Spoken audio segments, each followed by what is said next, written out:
Hey guys, tonight we descend into the golden tombs and shadowy corridors of ancient Egypt. Picture this. The burning desert sun beats down on a sandstone palace as a newborn lets out a cry. Not just any child, but a god in human form.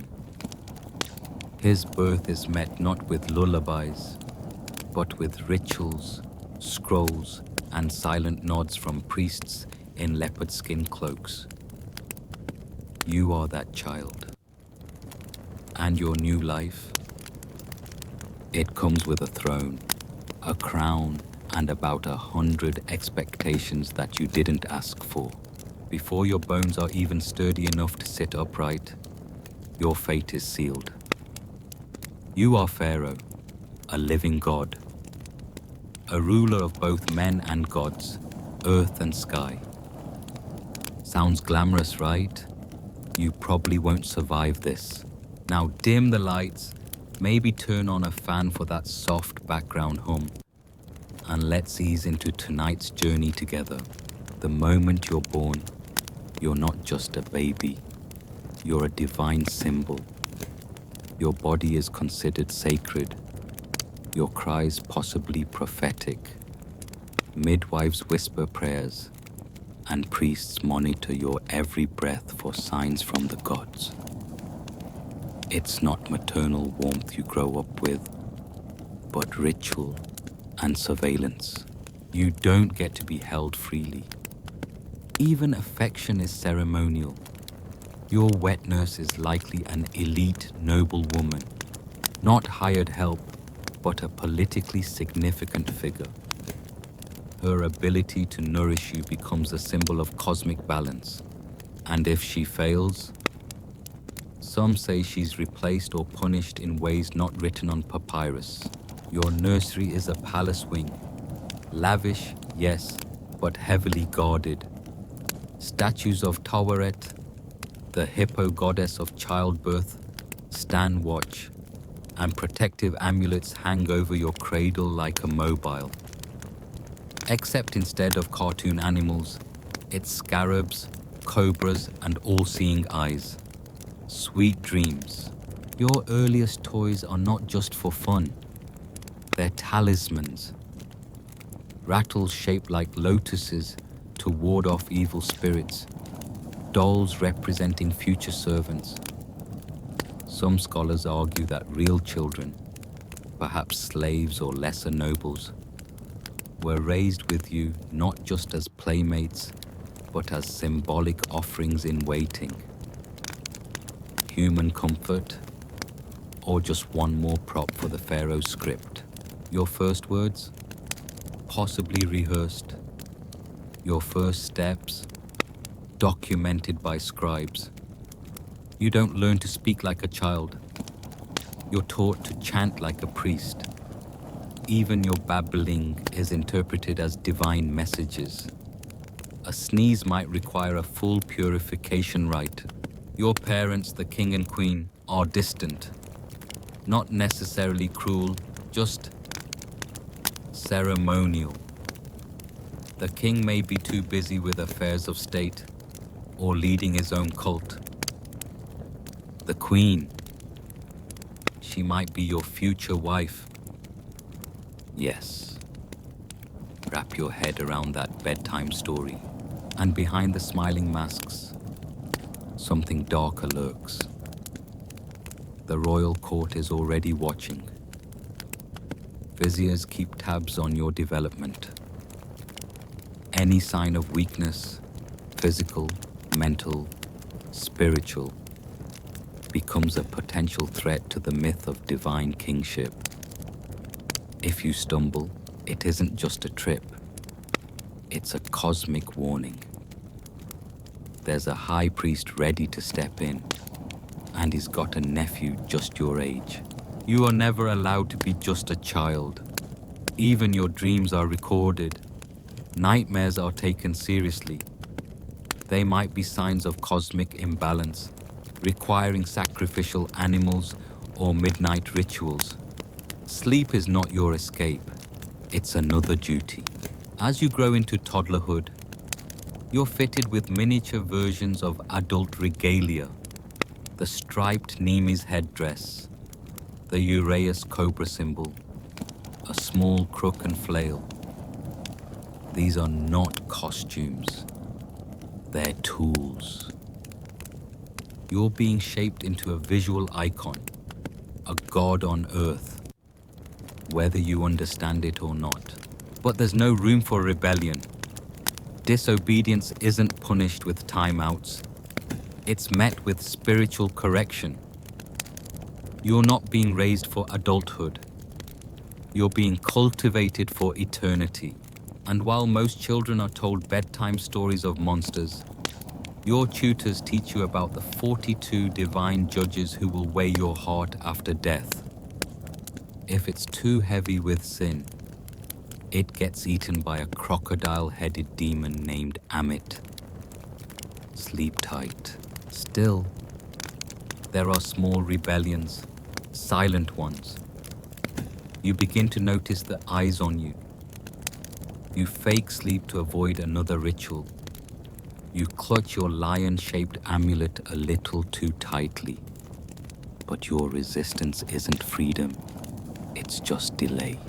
The burden of divinity is too heavy for your tiny shoulders, and yet it's all you know. There's no normal to compare it to. You are worshipped, envied, protected, and isolated. No one touches you without permission. No one speaks to you casually.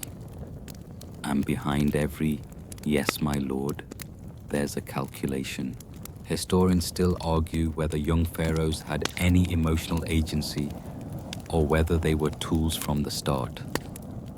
One thing is clear. You may be adored, but you're not free. Your humanity is hidden behind gilded masks, thick eyeliner, and incense smoke. From your very first steps, you're on a one-way path toward control, ceremony, and cosmic burden. You didn't ask for this role. You don't even know what it means. But the gods, well, they don't take no for an answer. The entire kingdom seems to orbit your cradle. But you quickly learn that this golden attention is less about love and more about management. By the time you're old enough to walk steadily, you're surrounded by a machine of rituals and expectations that keeps you polished, posed, and prepared. For what? You're still not sure. The palace becomes your whole world. Its limestone corridors are decorated with scenes of gods smiting enemies, animals being sacrificed, and pharaohs, you, receiving divine gifts. Everything is built to remind you, you are not like other people. You're more than human. Or so they keep telling you. But the walls have ears. Servants scurry silently past with food you didn't ask for. Scribes hover, pretending to take notes on inventory, but clearly watching your mood. You discover early that tears are inconvenient, tantrums are undivine, and curiosity must be curated. The only safe questions are the ones about hymns and temple protocol. Your morning begins before the sun does. A servant gently wakes you by waving scented resin near your head. Another carefully washes you with lotus-infused water while murmuring spells under their breath, just in case a demon tried to slip in through your dreams. You're dried, oiled, perfumed, dressed, and polished before you're even fully awake. By midday, you've already blessed. 6 baskets of bread, nodded solemnly at 2 statues of Horus, and recited the same line from the Book of the Dead 17 times. Your stomach growls, but you're not allowed to eat yet. Not until the offering rites are completed and your presence is requested at the ceremonial lunch.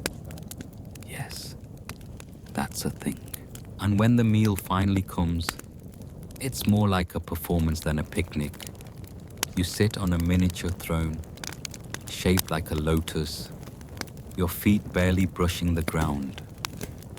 The food is delicious. Dates soaked in honey, roasted duck, figs. But you have to eat slowly, regally, always facing forward. Everyone watches to see how a god chews. Even the smallest movements are symbolic. When you pick up a grape, it represents fertility. When you sip water, it's the Nile renewing itself. You are a child, but you are also the beating heart of Egypt's identity. You don't just eat, you embody abundance. Outside your marble-framed windows, the Nile pulses through the land, the lifeblood of your people. You see fishermen at work, farmers sowing grain, and children your age splashing in irrigation canals. Their laughter reaches you faintly, then fades behind another thick curtain. You're not allowed out there. The sun, they say, must not darken your skin. Instead, your playtime is tightly managed and mostly indoors. You're given puzzles based on hieroglyphics, toy soldiers shaped like temple guards, and tiny models of tombs. These aren't just toys, they're training.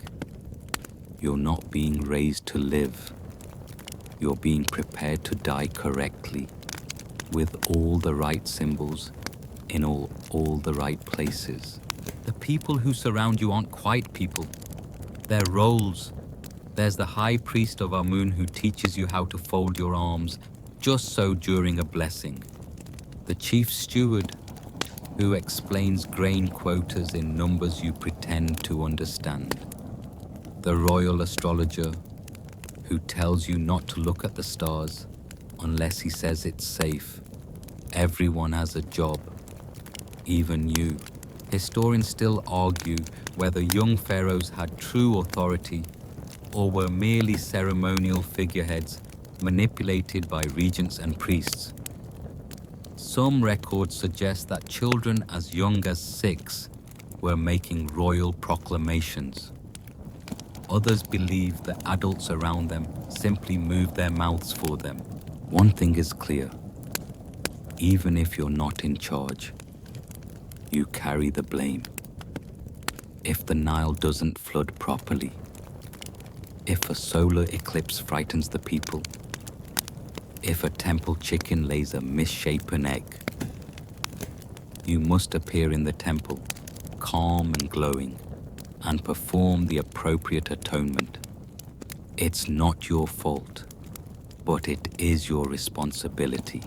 There's even a royal taster assigned to every meal. Not because you're picky, but because assassination is very trendy right now.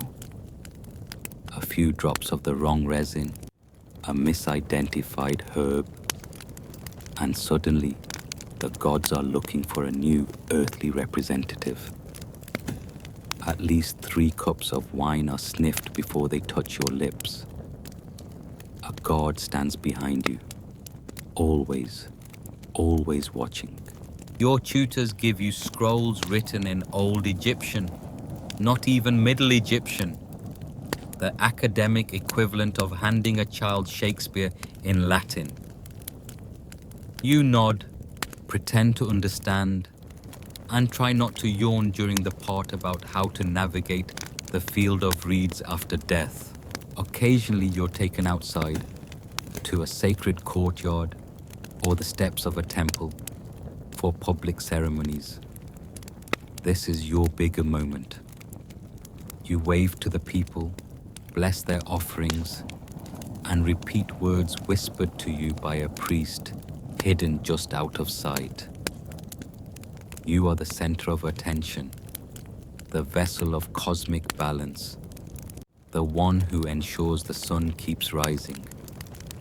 And you're 7 years old, but there's no applause, no warmth, only reverence, awe, and the ever-present tension that if you falter, even slightly, the balance of the universe might tilt.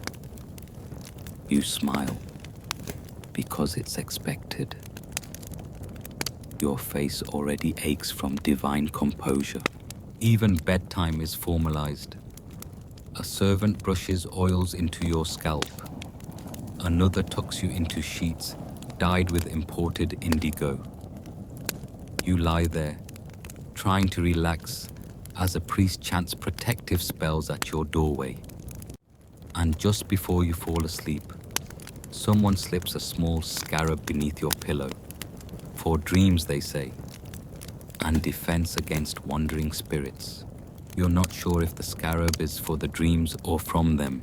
So you close your eyes, breathing in myrrh and silence.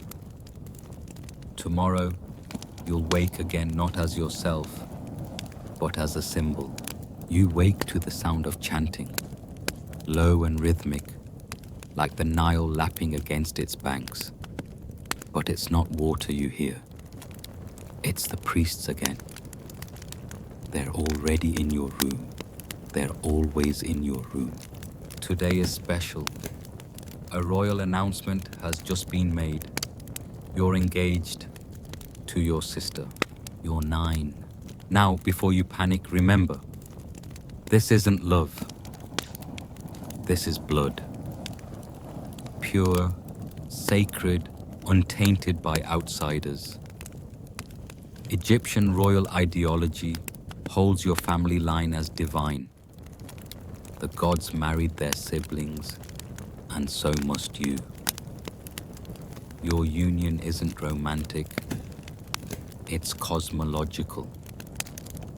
You're reinforcing Ma'at, the divine order of the universe. That doesn't make it less awkward. Your bride-to-be sits beside you at the ceremony. She's also a child, wide-eyed, silent, and just as uncomfortable. You hold her hand and she doesn't look at you. You don't blame her. Neither of you have any say in this. This isn't a wedding. It's a power arrangement with flower garlands. Historians still debate whether such marriages were consummated at this age or delayed until adolescence. But the emotional burden begins now. You're not just a ruler. You're a husband. And soon, you're expected to be a father. Not to children you want, but heirs the kingdom needs. You try not to think about what that means. Meanwhile, the royal court buzzes. Some are thrilled. A sibling marriage means fewer competing bloodlines. But others, they see it as a chess move. Your half-brothers and cousins now rank lower in the succession game. You've just made enemies, and you haven't even finished your breakfast. And this isn't your only marriage. Soon, you're introduced to other secondary wives.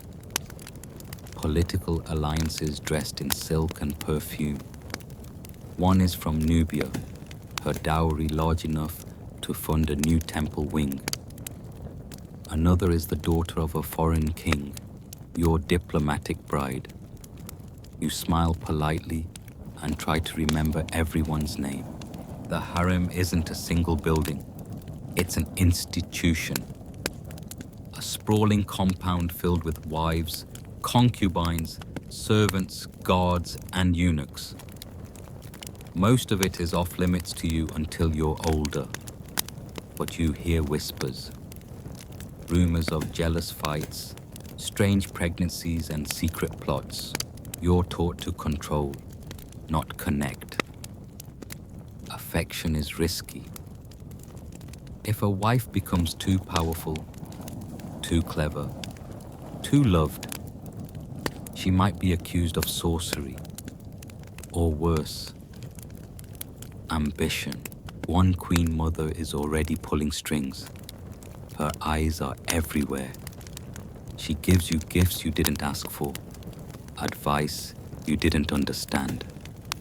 And she smiles just a little too long when your sister bride falls ill with a mysterious fever. Not that you'd say anything. You're learning to pretend you don't notice things. That's safer. The irony. All this effort to keep the bloodline pure is slowly weakening it. Pale skin, bowed legs, cleft palates. Signs of inbreeding begin to appear. You notice your cousin walks with a limp. Your uncle speaks strangely, his head always tilted. You look in the mirror a little longer each night, searching your own face for errors. Your tutors won't speak of this. Neither will the priests. The official story is, your family is flawless, chosen by the gods, untouched by mortal decay. But the physicians whisper behind their hands, and the embalmer has seen too much to believe the myth anymore. There are no bedtime stories of love, only tales of loyalty, duty, and betrayal. You're told the story of a queen who poisoned her husband to place her son on the throne, of a concubine who faked a pregnancy to gain status, only to be buried alive when the truth came out. You smile politely as the story ends. Trying not to shiver, you begin to notice who bows deeper, who avoids your gaze, who stays silent when they should speak, and more importantly, who touches you. A hand on your arm that lingers a second too long. A gift of ointment that smells off. You learn early. Affection often masks ambition, and yet you're still a child. You want someone to love you without politics behind their eyes. But love here is a tool, and you are a prize. Sometimes you try to escape, not physically, but mentally. You imagine what it might be like to live as a farmer's son, to eat with your hands, to laugh loudly, to fall in love with someone who wasn't chosen for you by prophecy. But then you're summoned to the Hall of Ancestors. Massive statues loom over you, stone faces bearing names older than memory. You kneel alone before 200 generations of kings. Their carved eyes seem to ask, are you worthy? You don't know, but you pretend you are. At night, the harem grows quiet, but you know it never truly sleeps. Behind every silk curtain is a strategy. Behind every gift, a potential threat. You wrap yourself tighter in your linen sheets, one eye always on the door. You begin to understand the power of silence, of smiles that reveal nothing, of kindness so measured it could be ritual. This is royal life, not love, not safety, not freedom, just the constant pressure to survive a life you never chose. You rise with the sun, not because you want to, but because you're expected to. In fact, you are the sun. Or at least, that's what the priests keep insisting. Each morning you are Ra, reborn. Your appearance timed precisely with the first golden light cresting over the desert. Your steps are rehearsed, your words pre-written. Even your breath is sacred. Try not to sneeze. Your real education has begun, not in philosophy, not in literature, but in ritual, symbolism, and absolute control. You're no longer the center of the palace. You are the palace, the temple, the cosmos itself. Everything you do must reflect cosmic order. If you laugh at the wrong moment, someone records it. If you cry in public, someone might die. Your instructors are high priests, astrologers, scribes, and occasionally generals. No one teaches you to question, only how to speak like a god, gesture like a god, walk like a god. One wrong motion, and it could be interpreted as a divine omen of failure. Even your posture is political. Every day begins with purification. You're bathed in water blessed by priests, not warm and comforting, cold, ceremonial, and full of the expectation that the sacred will burn through your mortal filth. Your body is oiled with perfumes imported from distant lands, your eyelids lined in crushed malachite. Why? Because looking divine is part of the performance. Eyeliner isn't cosmetic, it's protective. Ward off spirits, sun glare, and doubt. And also, let's be honest, it looks pretty good still. It's hard not to feel like a mannequin. Everyone touches you, paints you, adjusts you, but no one asks if you're tired. You learn to dissociate while staring at your reflection. The golden pectoral gleaming on your chest, the double crown pinching slightly above your ears. This is you, or at least, it's who you have to be. The rituals don't stop. Morning prayers in the inner sanctum of the temple, an appearance before nobles, a grain blessing on the eastern balcony, a silent moment before the sacred cat, who may or may not hate you. You must be polished, composed, controlled, always, forever.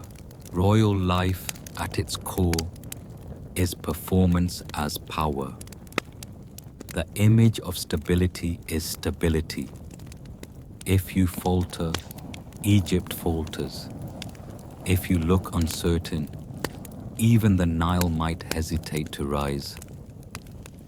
So you pretend. You become an actor in your own body, delivering lines written thousands of years before you were born. Historians still argue whether pharaohs believed in their own divinity or simply played the role because they had to. Were you convinced you were chosen by the gods, or just terrified not to be? The answer lies somewhere between a gilded statue and a locked door. Your meals are offered to the gods before they're offered to you. No bite is taken before it's waved over incense. Food is fuel, not pleasure. Scribes record what you eat. Priests interpret it. If you leave too many grapes uneaten, someone might say it's an omen of drought. Even small gestures become ritualized. The way you raise your hand to dismiss a servant, the angle at which you tilt your head to receive a gift. You rehearse emotions like lines in a play. Benevolence, majesty, restraint. Never anger, never weakness, certainly never boredom. And yes, you're bored. Desperately. You want to laugh loudly, run barefoot, do something stupid. But even your moments of solitude are monitored. A cough might summon a physician. A frown might trigger an emergency reading of goat entrails. You smile through it. You have to. Behind the scenes, your court grows more crowded, more complex. Viziers, scribes, military officials, temple architects, each bowing deeply but watching you sideways. Everyone wants something, a blessing, a promotion, immunity from taxes. They flatter you with gifts, lapis lazuli bracelets, alabaster statues, even rare pelts from the south. But each gift has a string attached, sometimes several. You learn to recognize the subtext in their words. A may your car be strong actually means I'm petitioning to marry your cousin's daughter. A praise to your eternal glory often means I've been skimming grain from the warehouse. Please don't notice. The pressure builds. You are told you must be serene, even as the palace trembles with whispers. Someone's brother was arrested. A royal guard collapsed mysteriously. One of your wives hasn't spoken in days. No one explains. You're not supposed to ask. Sometimes the rituals turn darker. An animal sacrifice on the third moon. A purification rite involving fire, ash, and silence. You watch as a calf's blood is smeared onto temple stones in your name. You don't flinch. You can't. Your soul, they say, is already tied to the gods. It can't afford doubt. But at night, lying beneath linen sheets scented with cedar and rose, you wonder, do the gods ever feel watched? And still, the rituals continue. An offering to Hathor, a dedication to Osiris, a grain-counting ceremony, a festival where you must smile for 10 hours straight. Every appearance is choreographed. Even your shadows are arranged by the sun's position and a court astronomer with an attitude. One afternoon, you're led into a darkened chamber, lit only by a single oil lamp. The priests chant low and slow. You're told to repeat their words exactly. You don't understand them, not fully. They're in an older dialect, barely decipherable. You say them anyway. The priest anoints your forehead, places a beetle-shaped amulet on your tongue, and says something about transformation. You leave, dazed, unsure if something sacred just happened, or if that beetle was mildly poisonous. This is what royal life becomes. A continuous ceremony where your body is an altar, your face a mask, and your voice a vessel. And when you slip, even for a moment, when you forget a line, trip on a temple step, or yawn at the wrong blessing, people murmur. The gods notice, the palace adjusts, and someone somewhere draws up a backup plan, because even a god must be replaceable. The more you grow into the role, the more it becomes clear.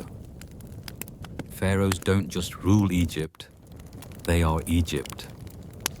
Your body is the land, your blood the Nile, your breath the wind over the delta.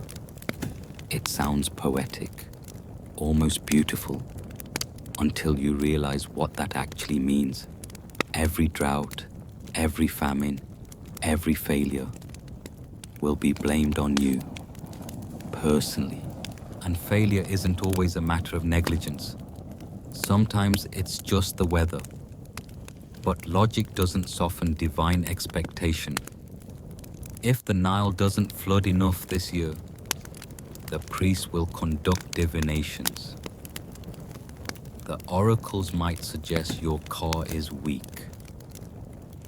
And if your car is weak, well, let's just say nobody wants a spiritually malfunctioning pharaoh on the throne. So you turn to the one thing that terrifies even the gods: control. You start watching your council more closely. You read the temple records, grain reserves, military dispatches.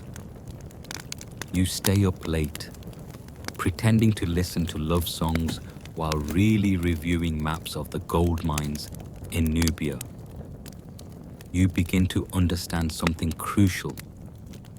Pharaohs may be gods, but only the ones who act like kings survive.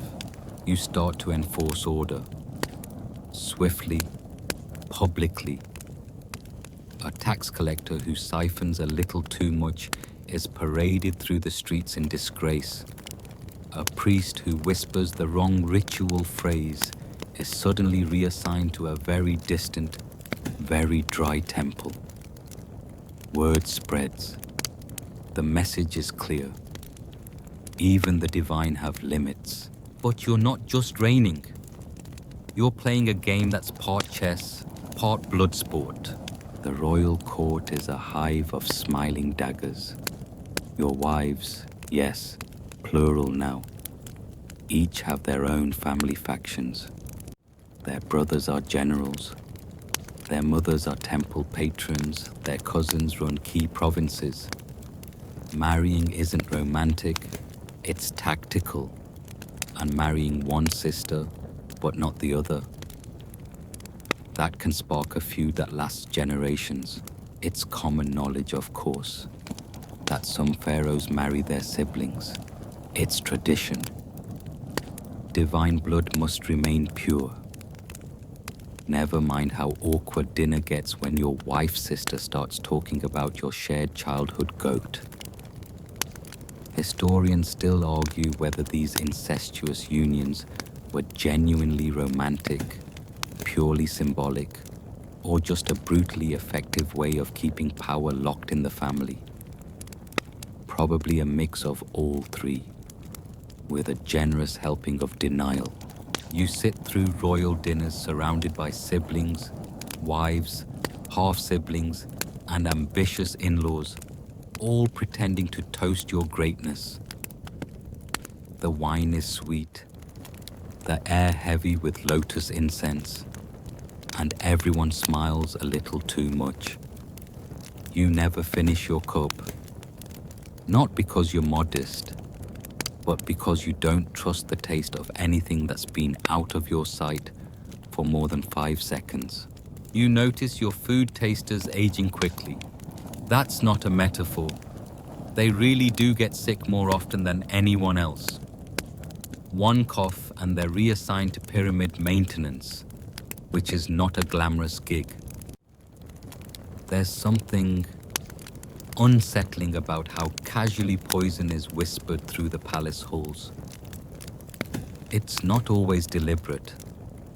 Sometimes it's just bad fish. But when a royal cousin foams at the mouth after dessert, you stop accepting pastries from anyone ever again. And yet, the rituals of divine kingship continue. You must appear generous and calm. The great Sed festival looms, the grand event where you must publicly prove your strength and spiritual fitness. In theory, it's a renewal of your reign. In practice, it's a very public stress test where you jog laps around a sacred track wearing a heavy bull's tail, with everyone watching, judging. The crowd cheers, but you notice how closely the priests watch your breath, your steps, your posture. Miss a beat, and someone will start quietly drafting your successor's coronation hymn. Even your closest allies become suspiciously polite. The high priest of Amun sends lavish birthday offerings, but skips your meetings. The chief scribe suddenly misplaces key treasury scrolls. You feel the quiet rustle of rebellion, like sand shifting under bare feet. You respond with monuments. You order a new temple, a colossal statue, a fresh inscription on a cliff face that declares your divine right. Why? Because stone lasts longer than rumor. And because nothing says don't even try it, like your 70-foot tall face glaring down at every ship on the river. Still, you know how fragile your power truly is. You've heard stories of assassinations hidden under layers of ceremony, of hunting accidents, of pharaohs whose hearts were mysteriously removed during embalming before they were officially dead. There's one case still debated today of a ruler whose tomb walls depict an awkward scene. A royal figure with a blade in his back, surrounded by vultures. Historians still argue whether this was a warning, a confession, or simply some very dark priestly humor. But you don't laugh. Instead, you commission your personal guards to sleep closer. You make the gods guard the gods. You test your own water daily. Paranoia? Maybe, but also survival. Every day you survive another court gathering. You grow more cunning. Your voice becomes slower, deeper, more assured. You learn which advisor to flatter, which to ignore, and which to invite on a hunting trip and leave behind. Meanwhile, the common people pray to you. They leave offerings of bread and beer at your statues. They murmur thanks when the crops grow. They don't see the palace games, the poison, the fear. To them, you're still the perfect bridge between mortal and God. And that's the irony. The more power you have, the more masks you wear. Every smile conceals a calculation. Every hand you shake might be counting your heartbeats. But you endure, because the throne is eternal. Even if the person on it is not, you're still just one person, sleepless, sacred, and surrounded. But now you start to feel the weight of eternity. Not metaphorically, literally. As Pharaoh, your job isn't just to rule in life, it's to dominate in death. Because death, that's the real game. You wake up drenched in sweat after dreams of your own burial. You sit upright on your gilded bed, the linen sheets heavy, and the room thick with perfume and silence. But even in the dark, you can feel it. The ticking countdown to the afterlife, where you'll be judged not just as a ruler, but as a cosmic force. If your card doesn't pass muster, you're not just dead, you're erased. So you planned.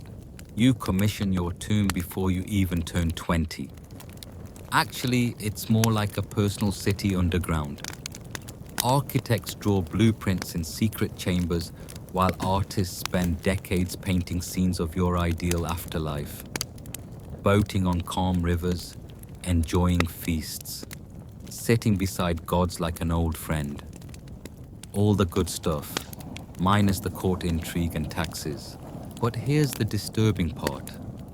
For every blissful image they paint, they also carve in scenes of your enemies being tortured by jackal-headed demons. Just in case the gods need a reminder of how much you deserve heaven. And the tomb isn't just metaphor. You pour treasure into it. Chariots, gold, ivory, entire wardrobes. Items of such obscene value that you have to employ an entire division of fake tomb builders working on decoy burial sites to throw off potential grave robbers. Historians still argue whether this strategy worked. Most royal tombs were looted within decades, even with curses and hidden doors. Some say the tombs were always looted by insiders, priests, guards, even your own descendants. But while you're alive, it's all about preparation. You even begin to rehearse your own funeral. Literally. Priests chant the opening of the mouth ceremony in practice runs. anointing statues that look suspiciously like you. You pretend not to notice the one that got your nose slightly wrong. It's fine. You'll have it melted down later. And then there's the Book of the Dead, your custom cheat sheet for the afterlife. It's a scroll filled with spells, passwords, and instructions to help your soul navigate the Duat, Egypt's treacherous spiritual realm. It's part religious text, part cosmic maze guide, and part Yelp review for getting past giant fire-breathing serpents. But none of this guarantees salvation. You still have to pass the ultimate test, the weighing of the heart. If your heart is heavier than the feather of Ma'at, truth, you get devoured by Amit, a monstrous blend of lion, crocodile, and hippo, and then eternal non-existence. So what do? You cheat. You commission heart scarabs, magical amulets carved with spells begging your heart not to snitch. You order your embalmers to remove your actual heart and replace it with a wax one just in case. Can't weigh what isn't there, right? That's the kind of thinking that keeps a pharaoh alive. Even after death, you begin to attend more rituals, not less. Every lunar alignment, every equinox, every cattle sacrifice becomes not just ceremony, but strategy. The gods are watching, the ancestors are judging, and somewhere beneath the Valley of the Kings, your tomb slowly inches toward completion, stone by golden stone. But tomb building isn't peaceful. Hundreds of workers live in a village nearby, carving by torchlight. Some of them fall ill. Some go missing. Some whisper about the strange screams that echo through unfinished corridors at night. One group strikes, demanding better rations. They get it briefly before being sent to a new, unmarked project site that no one talks about. A few modern archaeologists even claim they found tunnels sealed from the inside, with skeletons of laborers still clutching tools. Historians still argue whether these were accidental cave-ins or deliberate entombments to protect secrets. Back in your palace, the tension grows. Your enemies aren't just mortal now, they're eternal. Other pharaohs are busy building bigger tombs, louder monuments. You hear rumors that one rival king has lined his burial chamber with rare meteoric iron, literal metal from the stars, to impress the gods. You respond by ordering your own architects to reshape your tomb into a solar alignment that will blast light onto your face every solstice. Everything is about outshining the dead who came before you and intimidating those who will follow. And yet death creeps closer. You feel it in your joints, hear it in the hushed tones of your physicians. They assure you the remedies are working, but they've also started preparing your canopic jars, the sacred containers for your lungs, stomach, liver, and intestines. Just in case. You begin selecting your burial goods personally. Favorite sandals, specific perfumes, a miniature boat carved from ebony, one golden mirror that, frankly, makes your jawline look better than it really does. Even gods deserve a little vanity. But here's a secret you don't say out loud. You're afraid, not of dying per se, but of being forgotten. That's the ultimate failure for a pharaoh. You've seen it. Statues whose names were chipped off. Temples where the cartouches have been erased. The ancient version of being unfollowed by the universe. So you etch your name everywhere. On obelisks, on bricks, even on the bottoms of statues that no one will ever see. You make scribes practice your story over and over, crafting narratives where you're always victorious, always merciful, always beloved, even if half of that's a lie. Because in the end, history isn't about what happened. It's about what people choose to remember. And you? You intend to be remembered forever, but forever is a dangerous promise. You might build temples that scrape the sky and tombs buried in mountains, but time is crueler than any rival. Sandstorms don't care about your monuments. Earthquakes don't care about your legacy. And the people? They remember what they're told to remember, until they're told something else. Some pharaohs are worshipped as gods for centuries. Others are chiseled out of history, erased so completely that modern scholars still struggle to prove they existed. Sometimes their names are scratched off statues, their cartouches burned out of walls. Their images are replaced with newer, safer gods, or with blank stone. A chilling silence in the place of once immortal glory. And yet, your obsession with memory grows.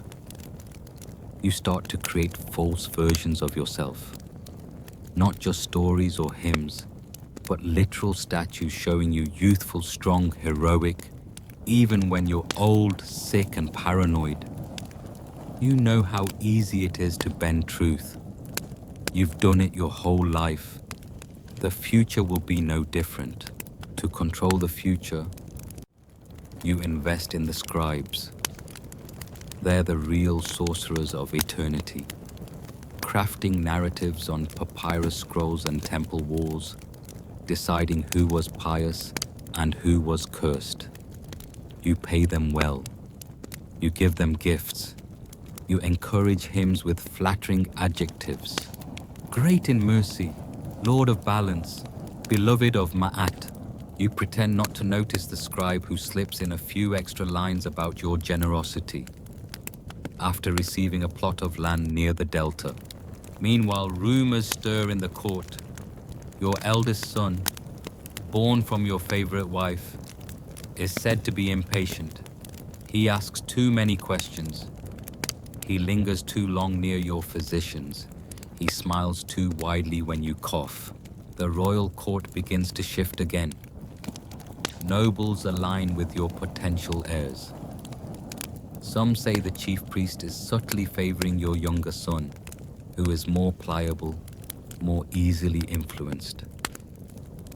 You realize your death, once a far-off spiritual concern, is now a political countdown. People are no longer preparing for your funeral out of reverence. They're preparing for it because they're tired of waiting. And that's when the real paranoia sets in. Your bedroom is secured behind 5 layers of guards. You sleep in a different room each week. You test your food with animals before tasting it yourself. You carry a dagger sewn into your robes, though you haven't held a blade in decades. You stop attending ceremonies in person, sending statues of yourself instead, lifelike enough to fool the crowds, but never to fool your enemies. Still, the end is coming. Your body begins to fail. Your joints ache. Your eyesight dims. You speak slower. The physicians prescribe increasingly strange remedies. Powdered crocodile bone, lion fat, scarab shells boiled in honey. Nothing works. Eventually, you stop resisting. Not publicly, of course. Publicly, you're still the living Horus, master of Upper and Lower Egypt. But privately, you begin preparing the final ritual acts. Your tomb, decades in the making, is almost finished. The gold is in place. The guardian statues have been blessed. The cursed corridors are sealed.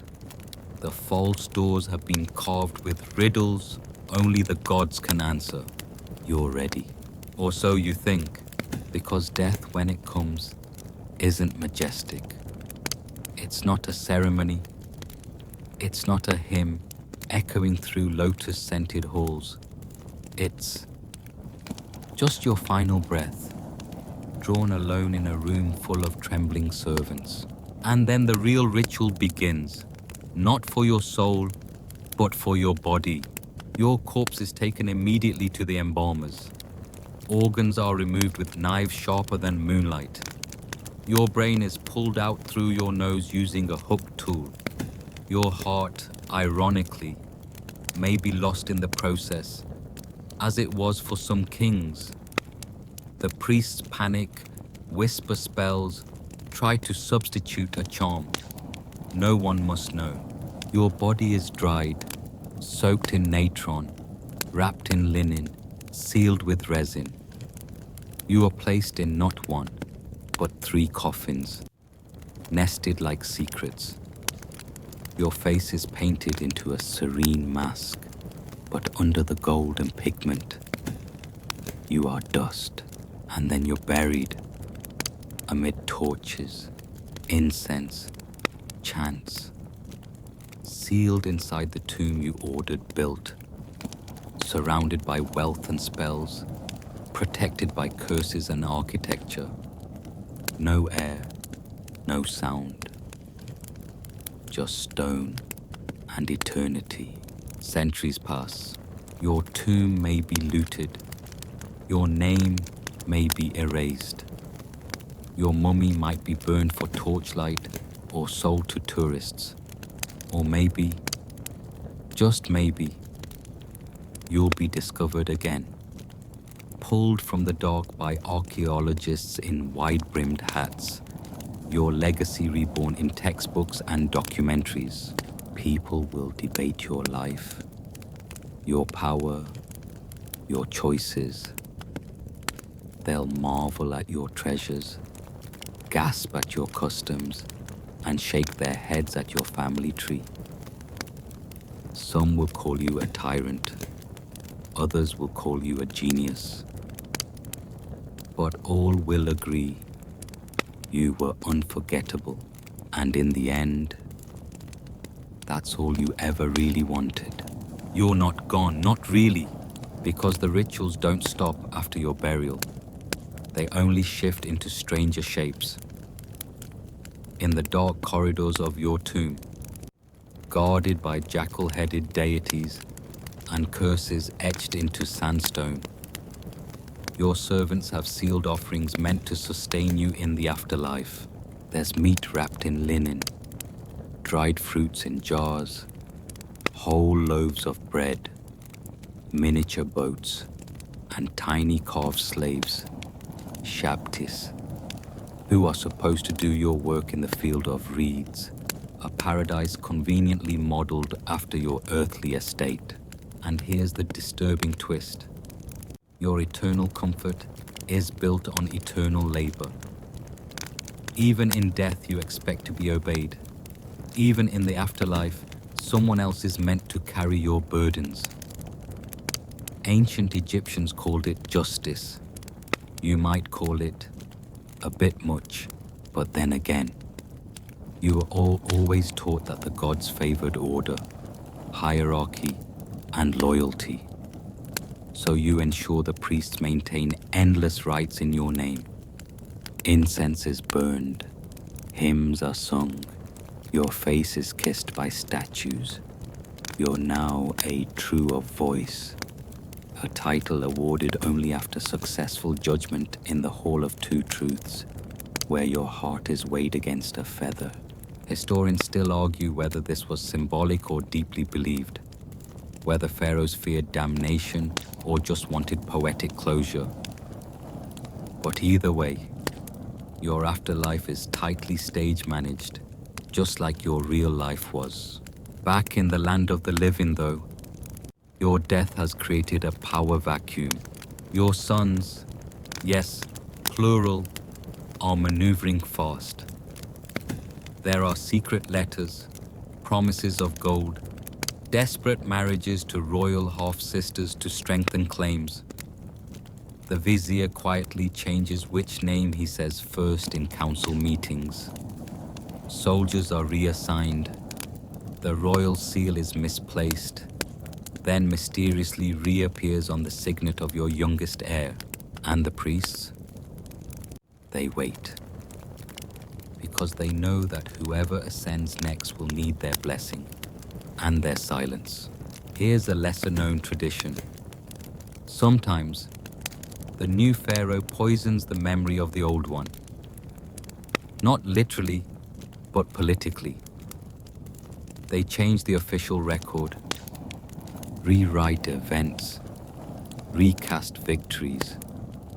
Suddenly, your divine wisdom becomes misguided. Your monuments are neglected. Your statues are smashed and dumped face down in sand.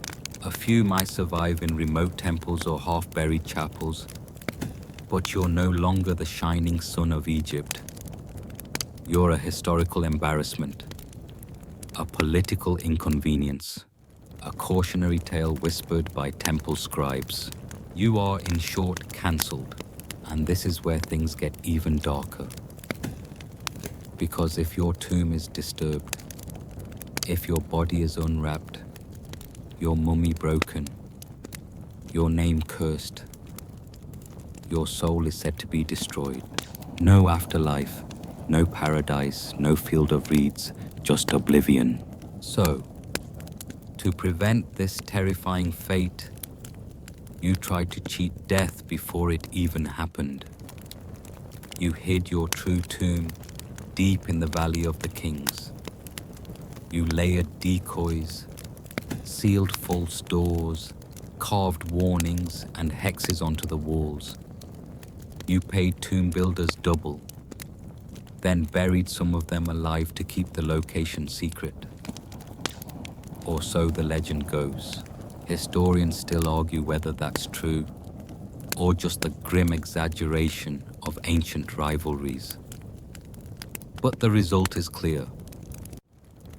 Your obsession with immortality leads to paranoia so severe, it outlives you, and still it fails. Centuries later, tomb robbers find you anyway. They tunnel through the cliffside under moonlight. They crack open your sarcophagus. They tear the gold from your face. They pry rings from your shriveled fingers. The scent of ancient resin floods the chamber as they ransack your treasures. One of them sneezes, maybe from the dust, maybe from the curse. In the next room, the guardian statue watches with blank obsidian eyes. Your soul, if it's still tethered to your body, screams silently. What's left of you is carted off in pieces. Maybe you end up as a museum display in a chilly European gallery. Maybe you're burned for fuel, as was common in the 1800s.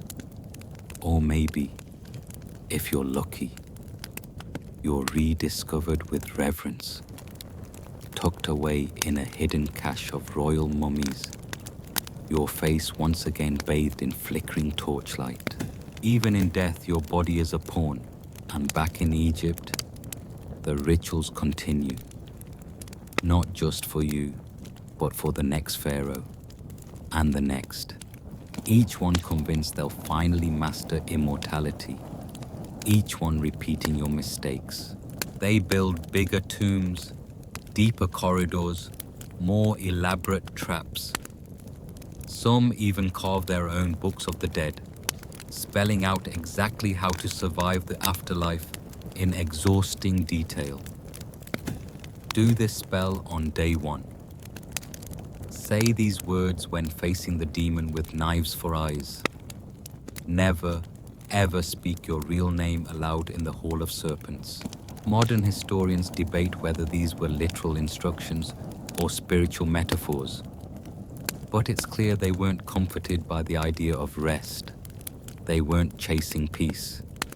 They were terrified. And if you listen closely, you can still feel it. That tension. That frantic attempt to control what can't be controlled. Not just death, but memory. The irony hits you hardest after death. Because for someone who was supposedly divine, your fate feels painfully human. You're not immortal. You're vulnerable. You're prey to whispers, to looters, to time itself. But let's rewind just a little. Because the moment the old pharaoh dies, yes, that's you. The palace descends into quiet chaos. Public mourning is loud and lavish. Private ambition whispered behind heavy cedar doors. You're barely cold, and already alliances are shifting like desert sand. Your sons, daughters, half-brothers, and high priests all have one goal: claiming the throne without getting killed in the process. Pharaonic succession was rarely peaceful. Despite all that divine bloodline talk, Egypt never quite settled on a clean system. Was the throne passed to the eldest son, the most popular with the army, the one with the strongest priestly backing? Historians still argue, and you for one aren't around to clarify. So now, you watch, metaphorically of course, as the sacred rituals of mourning double as political theatre. The high priest chants the proper invocations. He leads the opening of the mouth ceremony, where your stiff lips are symbolically reopened so you can breathe in the afterlife. Meanwhile, he's also meeting privately with your eldest son, quietly testing his grasp of power. It's not just a religious rite, it's an audition. One royal widow cries into her lap. Another watches the ceremony with eyes like obsidian, dry and unreadable. She's the mother of your younger son, the one who's already been spotted speaking with the palace guards at night. Behind the palace, somewhere near the Nile's edge, your embalming is well underway. Let's not sugarcoat it. It's gruesome. You're cut open and drained. Your brain is removed with a hook, through the nose no less. Your organs are dried, wrapped, and placed in delicate canopic jars topped with animal-headed lids. Your heart, usually left inside to be weighed by Osiris, might have mysteriously gone missing, possibly stolen, possibly sabotaged. This has happened before. There are records of royal embalmers being bribed to damage a pharaoh's body, just enough to ruin his afterlife journey. Because in Egypt, a damaged corpse meant a weakened soul. You couldn't just die and be done. Your enemies could still get you, posthumously. So while your body is turned into a leather-dry husk soaked in resin, your legacy becomes a target. The new pharaoh, whoever claws their way to the top, must now assert legitimacy. And this is where things get spicy. Because asserting legitimacy in Egypt means rewriting history. Literally, if your reign was popular, maybe your statues are polished, your tomb receives offerings, and your name is spoken in rituals for centuries. But if your successor thinks you were too powerful, too heretical, or simply in the way, you're erased. Your cartouches, the sacred ovals containing your royal name, are chiseled out from temple walls. Your reliefs are plastered over. In some cases, like with Hatshepsut, you're buried beneath layers of propaganda crafted to make it seem like you never ruled at all. It's called damnatio memoriae, the condemnation of memory. Imagine that. Your entire afterlife, poof, compromised because your grandson got bad advice from a priest with a grudge. Sometimes it's worse. Take Akhenaten, the so-called heretic king. He dared to worship one god over all others, the Aten, a glowing sun disk. He moved the capital, shuttered temples, defunded the priesthood, and tried to erase centuries of tradition. Bold move, bold and dumb. After his death, his images were smashed, his name carved out, his city abandoned, and his relatives hunted like pharaonic cockroaches. Yet somehow his line continued, briefly. His young son, Tutankhaten, was quickly renamed Tutankhamun and rebranded as the savior who restored order. And wouldn't you know it, his tomb was one of the few left untouched. Historians still argue whether this was due to luck, obscurity, or a very strategic cover-up. But it's clear. Power in Egypt wasn't a golden throne. It was a knife's edge, even long after you've gone. The danger never ends. Priests might quietly lose parts of your mortuary budget. Offerings dwindle. Guards stop showing up at your tomb. Rats chew through the linen wrappings. And if you're unlucky enough to be buried in a period of famine or civil war, even the locals might dig into your resting place for valuables. There's even evidence that temple workers, yes, the ones hired to protect you, were the first to loot some tombs. That's right. They knew the layout, the secret passages, the soft points in the stone. They knew where the amulets were hidden, where the gold was folded beneath your mummified chin. Imagine being betrayed by your own funeral staff. Still, some pharaohs took the paranoia to the next level. They built backup tombs, one to distract looters, one to actually hide in. Others were buried with curses etched onto the walls. Whoever disturbs this tomb will be devoured by crocodiles, bitten by serpents, and burned by the desert wind. And while most Egyptologists don't believe in literal curses, enough weird stuff has happened to keep the rumors alive. Historians still argue whether those deaths of archaeologists, tomb openers, museum workers were coincidence, mold exposure, or something else. But one thing's certain. Being a pharaoh didn't protect you. Not in life, not in death. And maybe that's the darkest truth of all. And still you descend, slowly, ceremoniously, into the bowels of the earth. Your tomb is more than a grave. It's a fortress, a propaganda gallery, a spiritual machine. It's been under construction since the first year of your reign, because you, like every pharaoh before you, have known this truth. Death waits with the patience of stone. Carved deep into a cliffside or hidden beneath sand in the Valley of the Kings, your final resting place stretches like a coiled serpent. At the entrance, a priest mutters spells. Behind him, a processional of mourners, scribes, and guards wind into the darkness, carrying you in a golden coffin. You'd like to imagine that it's all reverent, that the air smells of incense and myrrh, and that tears are genuine, but really, it smells like sweat, resin, and old limestone. One guard stifles a cough, another looks over his shoulder too often. It's not just mourning, it's tension.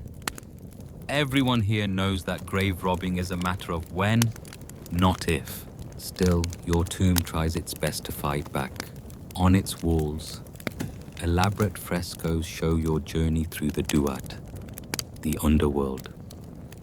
You ride solar boats, pass through 12 perilous gates, confront snake-headed demons, and whisper passwords to guardians with crocodile jaws. It's a cosmic video game with no restarts.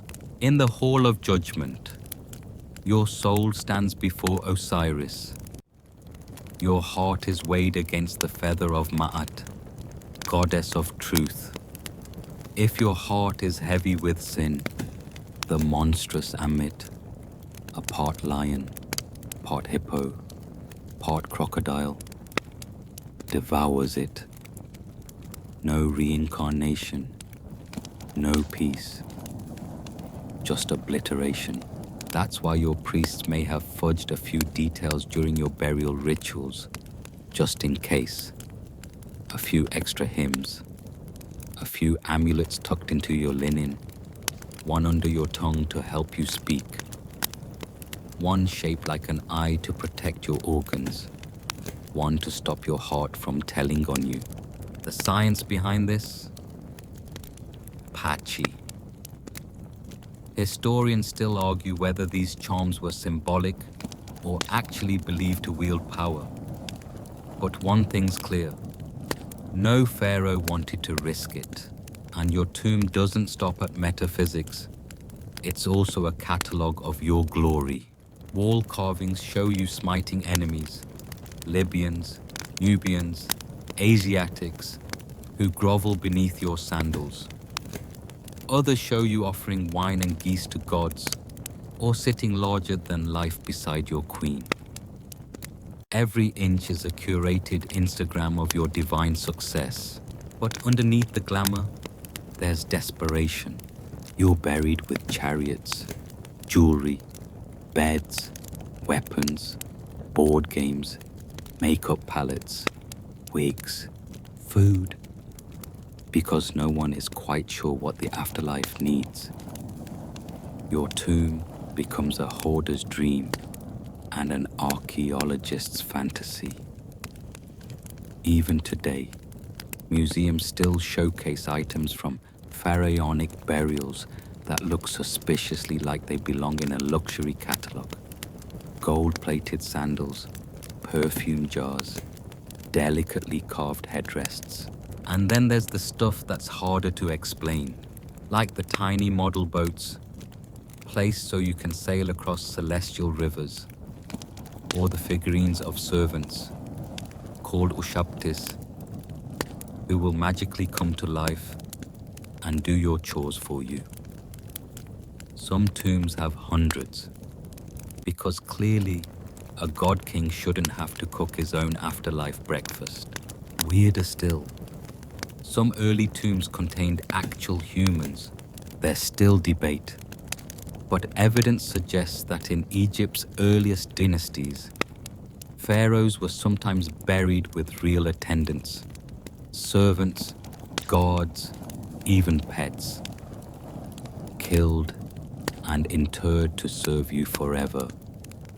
Later dynasties replaced them with dolls, which feels like a step in the right direction.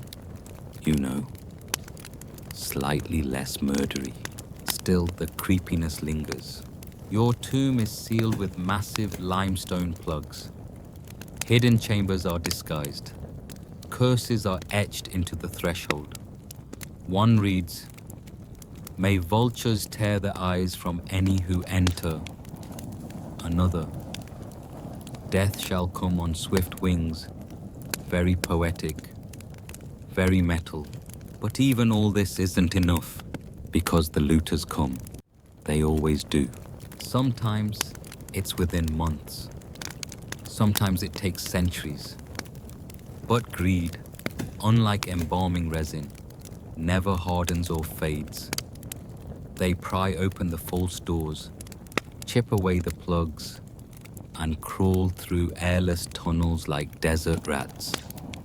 And when they find your body, well, if you're lucky, they take the gold and leave your mummy intact. If not, your body is torn open in search of hidden amulets. Skulls are cracked, chests are split. One pharaoh was found with his head severed and reattached with resin.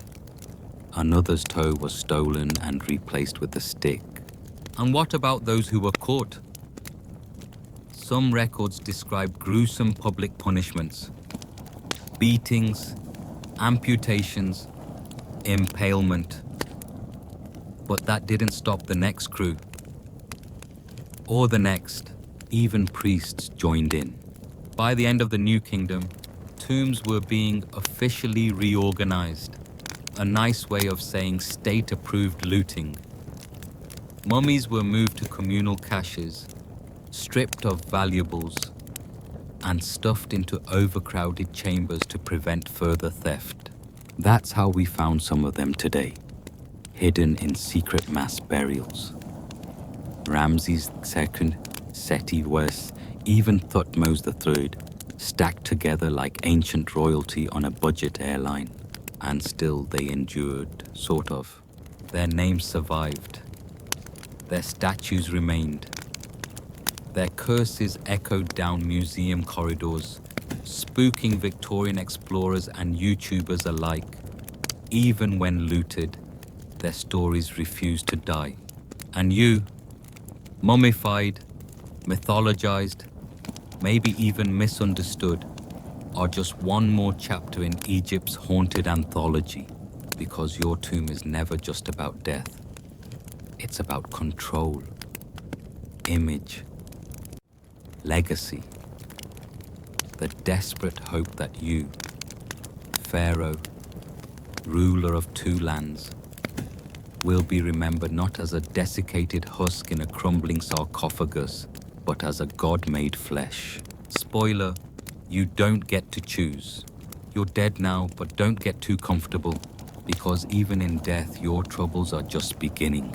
There's this whole bureaucratic nightmare unfolding in the spirit realm, and your afterlife isn't a gentle drift into bliss. No. It's more like a multi-stage job interview, mixed with an escape room, plus a dash of cosmic judgment. You're still being watched, tested, scrutinized, and down in the land of the living, your legacy is even more fragile. The court is no longer bustling with praise singers and fan wavers.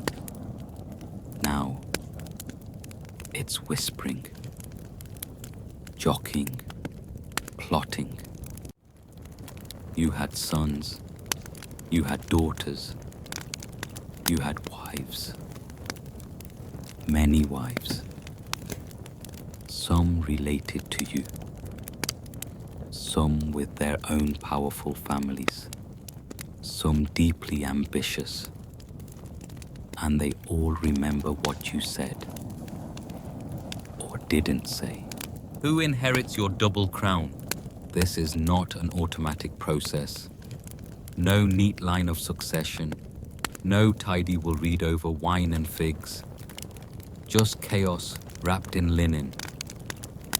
If you didn't name a strong heir, or even if you did, the palace becomes a snake pit of competing claims. Historians still argue whether succession rituals were purely ceremonial or backed by religious mandates. But one thing is certain, the throne did not pass quietly. Sometimes, it's your favorite wife who pulls the strings, making sure her son takes power. Sometimes it's the high priest of Amun, whose influence rivals your own. And sometimes, it's a coup. One poor soul, Pharaoh Teti, may have been assassinated by his own bodyguards. Pepi II's death triggered a century of instability. Queen Tusret's reign ended in such chaos that her tomb was stolen and her name all but erased. Oof. Ghosted by history itself. And if you were unlucky enough to be followed by someone like Horemheb, well, congratulations. He might just chisel your name off every monument and pretend you never existed. Very mature, of course. The one who rises next must justify it. So they claim divine approval, stage elaborate ceremonies, throw gold at the temples, or, if they're feeling bold, marry one of your daughters. That one works surprisingly often, you know, to unify the line. Ah yes, the royal incest returns is not just a weird kink, it's a strategy. Marrying within the family protects the bloodline. It maintains the illusion that the pharaoh is descended from the gods, and it keeps pesky nobles from gaining too much power through marriage. But side effects include everything geneticists warn about. There's even debate around whether Tutankhamun's many deformities, cleft palate, clubfoot, possible epilepsy, were linked to his parents being siblings. Yikes. That's a whole tomb's worth of baggage. Still, the ruling class presses on because what matters now is not you, but your myth. Your successor isn't just building their power, they're rewriting yours. If you were loved, they'll lean into it. Name drop you, copy your temple style, swear they're carrying on your divine mission. But if you were inconvenient, well, your statues might lose their noses, your cartouches get hacked out, your monuments get recycled. Like Akhenaten, remember him? The heretic pharaoh who worshipped a single sun god, shut down temples, and moved the capital. His successors tried so hard to erase him. It took archaeologists centuries to piece him back together. That's the dark truth about your legacy. You're at the mercy of the living. Meanwhile, your cult still stumbles along. Yes, you have a cult now. Every dead pharaoh gets one. It's how the priests earn their coin. Maintaining your mortuary temple, offering food to your car. That's your soul double. And chanting spells to keep you comfy in the underworld. Think of it like an ancient customer service team, on retainer for eternity, but they're underfunded and bored. And slowly, over the decades, the offerings get smaller. The processions shrink. One day, the incense runs out. Then the gods stop showing up. Eventually, your temple is overrun by sand and goats. So your spirit wanders, or maybe it doesn't. Some texts suggest you merge with Ra, sailing across the sky forever. Others hint that you reincarnate into a falcon, or just fade into the stars, content but forgotten. Yet even then, you're not safe. Centuries later, some curious soul might break into your tomb. Maybe a looter, maybe a European archaeologist in pith helmet and khakis. He opens your sarcophagus, stares into your shriveled face, and declares, "Fascinating." Your eyes have long since collapsed. Your mouth is stuck mid-gasp. Your skin is blackened from resins. And still, they prop you up under fluorescent lights and snap a photo. Congratulations, you've gone viral again. But at least this time, you're not alone.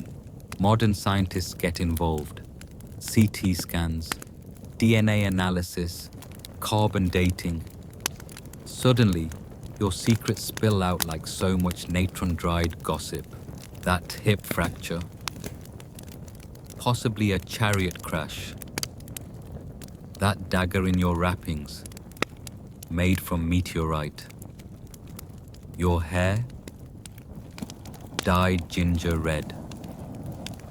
Your cause of death? Historians still argue whether it was malaria, gangrene, or palace intrigue, and your name, long buried, is now uttered once more, which, in Egyptian belief, means you live again, even if it's just as a museum exhibit, or a meme, or a bedtime history story whispered across time through glowing screens and half-closed eyes. So maybe your death wasn't the end. Maybe your ghost lingers still, watching, listening, silently judging how they pronounced your name this time. It's okay. Nobody ever gets Thutmose right on the first try. Still, you could do worse. You were a pharaoh, a god, a cautionary tale, and in the strange, cyclical dreamscape of Egyptian thought, death was never really final, just inconvenient. Now roll over in your sarcophagus. The afterlife has barely begun. You're not resting easy, and neither is your memory, because even as your tomb lies sealed, deep beneath limestone cliffs or hidden in some valley shadow, your story keeps playing out above ground. The pharaoh is dead. Long live the pharaoh. And with every new ruler, the stakes rise. The empire groans forward, dragging the weight of ambition, revenge, and sacred obligation. The next guy, or girl, let's not forget Hatshepsut, now carries your burdens, and often they're just as complicated. Imagine inheriting an empire so vast it's held together by fear, taxes, and the sun's favor. And then imagine being 13 years old and expected to command armies, recite rituals, and hold back the Nile's chaos with a flick of your eyebrow. Yeah, good luck with that. In fact, the royal court is rarely peaceful. It's a chessboard with real blood on the pieces. Viziers whisper behind veils. Generals watch the heir's every twitch. The priesthood, they might pretend to serve the divine, but they also control the grain surpluses and temple guards. It's like ruling from inside a crocodile's mouth. One wrong move and snap. Historians still argue whether certain pharaohs actually ruled alone, or whether the so-called divine monarchy was just a front for priestly manipulation. But either way, if you're the one on the throne, you're walking a tightrope in a hurricane, and nowhere is the balance of power more delicate than between the pharaoh and the gods. See, you're not just king, you're a living deity, a bridge between worlds. But don't let it go to your head, because the gods can still punish you, and your people will notice. If the Nile fails to flood, that's on you. If locusts swarm the barley fields, better start preparing a ritual fast. They don't care how fabulous your palace looks if the river's dry and the cows are dropping. So you keep building. That's the real trick of staying in power. Build, build, build. New temples to Amun. Statues of yourself towering 3 stories tall. Shrines carved directly into the rock face with eyes that gaze down forever. Not because you're humble, but because you know something chilling. Monuments outlive memory. That's why every pharaoh obsesses over stone. Stone is immortal. Stone resists fire, weather, even time. You can't argue with a 10-ton granite inscription. You want future generations to read your name, feel your power, and maybe even whisper it during storms. That's how you cheat death. But building comes with a price. Literally, the treasury empties. Gold flows out like sand through fingers. Peasants are drafted, nobles squeezed, foreign workers conscripted. Everyone labors for your image, chiseling your perfect face, smoothing your sacred texts, aligning everything to the stars. And behind it all, enslaved laborers, captured in war, breaking their backs for a tomb they'll never see from the inside, except maybe as a skeleton in the foundation.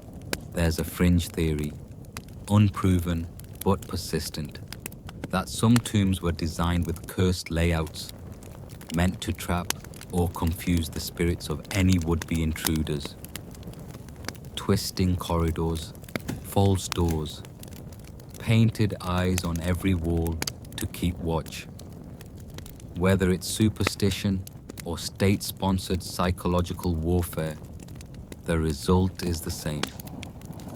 These places feel alive, watchful, hungry. Still, the construction presses on. You don't stop at one temple. You don't settle for one pyramid. No, your goal is eternal permanence, which is ironic, considering how many of these structures eventually collapse, get looted, or sink into the sand. Even your own pyramid, grand as it may be, might start to sink. Subtle cracks appear. The casing stones slide. A corner begins to lean just a few inches. But it's enough to start rumors. Did the gods disapprove? The priests will say no, of course. But they're nervous too. A cracked pyramid is like a broken mirror in ancient Egypt, a very bad omen. So they redouble the rituals. They burn more incense. They sacrifice more offerings, flowers, bread, maybe a goose or two. And you, long buried, twitch ever so slightly in your sarcophagus as their chants echo down through the sandstone. Your name is still spoken, which means you still exist. But how long can that last? New generations rise. They don't know your face. They mispronounce your titles. The cult that once fed your soul now offers to newer gods. Osiris gets the good hymns. Amun gets the gold. And you're lucky if a wandering goat doesn't relieve itself near your chapel. And still you build, or rather your memory builds. Each ruler tries to one-up the last. Bigger monuments, more exotic materials, obelisks taller than ever before. One pharaoh even ordered a column made of solid electrum. Yes, that's gold mixed with silver. Just to say I could. Whether it happened is unclear. Historians still argue whether the records are literal or poetic exaggeration. But the intention is obvious, because when you're pharaoh, you are not allowed to fade. To be forgotten is worse than death. So the records grow longer, more titles are added, more statues erected. At some point, you're not even sure who you are anymore. King of Upper and Lower Egypt, Lord of the two lands, son of Ra, beloved of Maat, binder of the bull, smiter of Nubia, master of said festivals, CEO of being extra. And yet, you feel hollow, because beneath all the pomp, all the power, all the divine declarations, you're still just human. And humans break. You know your body will rot. Your bones will crumble. Your face will be eaten away by time. You may be remembered for 1,000 years, but you won't remember a second of it. So you build, not because you think you'll live forever, but because the alternative, being nothing, is unbearable. And with that thought, a sandstorm begins to brew on the edge of the desert, it whispers your name, or maybe someone else's. The sky turns ochre, the wind rises, and your statues, those silent sentinels, brace for another century of dust and doubt. You blink, or rather you imagine blinking. But the world around your legacy is changing faster than the granite you once carved can endure. Because no matter how high your statues stand, or how deep your tomb is buried, there's always someone standing just behind you, with a hammer and a chisel. Damnatio memoriae. It's a chilling concept. The erasure of memory. Imagine having your name, your God-touched, divinely sanctioned, priest-approved name, scratched off temple walls, replaced, forgotten, as though you'd never existed. That's what happens when politics takes a personal turn. And trust me, in Egypt, politics is always personal. So here's the ugly truth. Your successors might not worship you. They might erase you. Because power doesn't just shift, it sharpens. Every pharaoh, no matter how golden their mask, steps onto the throne looking sideways. Who supported you? Who opposed you? Who needs to disappear to make your narrative clean and shiny? Historians still argue whether Akhenaten's radical religious reforms were inspired by genuine belief or a high-stakes bid to outmaneuver the priesthood of Amun. Either way, the fallout was dramatic. Temples closed, gods sidelined, and the entire pantheon reordered with one weird, smiling sun disk as the sole focus of worship. Aten, they called it. A sun with arms, friendly, slightly creepy. And Akhenaten, he built a whole new capital out in the desert to go with his new god. Cut ties with the old ways, rejected the stiff, formal art styles of his ancestors, and embraced something looser, more human. You even see him affectionately holding hands with Queen Nefertiti in carvings. Totally taboo for royal depictions before, but of course it didn't last. The moment he died, the pendulum swung back with a vengeance. Aten temples smashed, old gods reinstalled, Akhenaten's name and image chiseled out of existence wherever possible. Even the name Amarna, his beloved city, began to vanish from the records. And if you think that's a one-off, think again. Seti I famously went on a restoration spree to reinsert names erased by his forebears. Oops, sorry Ra, my dad kinda scrubbed you out for a decade. Let me fix that real quick. Whole generations of pharaohs played this divine tug of war. Erase, rebuild, rename, deny, repeat. It's like the world's most passive-aggressive Wikipedia edit war, but carved in limestone. Even women weren't safe.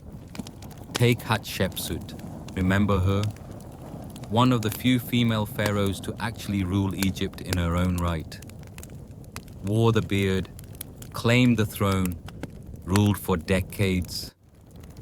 But after her death, her successor Thutmose III tried to delete her entirely. Her statue smashed, her cartouches hacked away. Historians still argue whether this erasure was revenge, political cleanup, or an attempt to reinforce traditional gender norms after a controversial reign. Either way, it worked. For a while. Hatshepsut all but vanished from the historical record until her name was rediscovered thousands of years later. A ghost queen, finally exhumed. And here's where things get even more disturbing. This isn't just about ego, it's about the afterlife. In ancient Egyptian belief, you needed your name spoken, your image preserved, your memory alive. If your name was erased, poof, no more immortality. You didn't just die, you were unmade. So when someone destroys your statue or scrapes your name off a wall, they're not just vandalizing, they're committing soul murder. Picture that. Centuries of ritual and reverence, undone by a single jealous nephew with a chisel. Poetic, really. But pharaohs didn't just fear obliteration from the outside. They feared betrayal from within. Let's talk conspiracies. The harem intrigues were legendary. Behind palace walls, among the perfumes and silks, whispers curled like incense smoke. One of the most famous scandals, the harem conspiracy against Ramses III. Yep, even mighty Ramses, builder of Medinet Habu, slayer of sea peoples, ended up nearly sliced and diced by a household rebellion. A secondary wife, Tiye, reportedly conspired with court officials and members of the harem to assassinate him and install her son on the throne. The plot was uncovered, but only barely.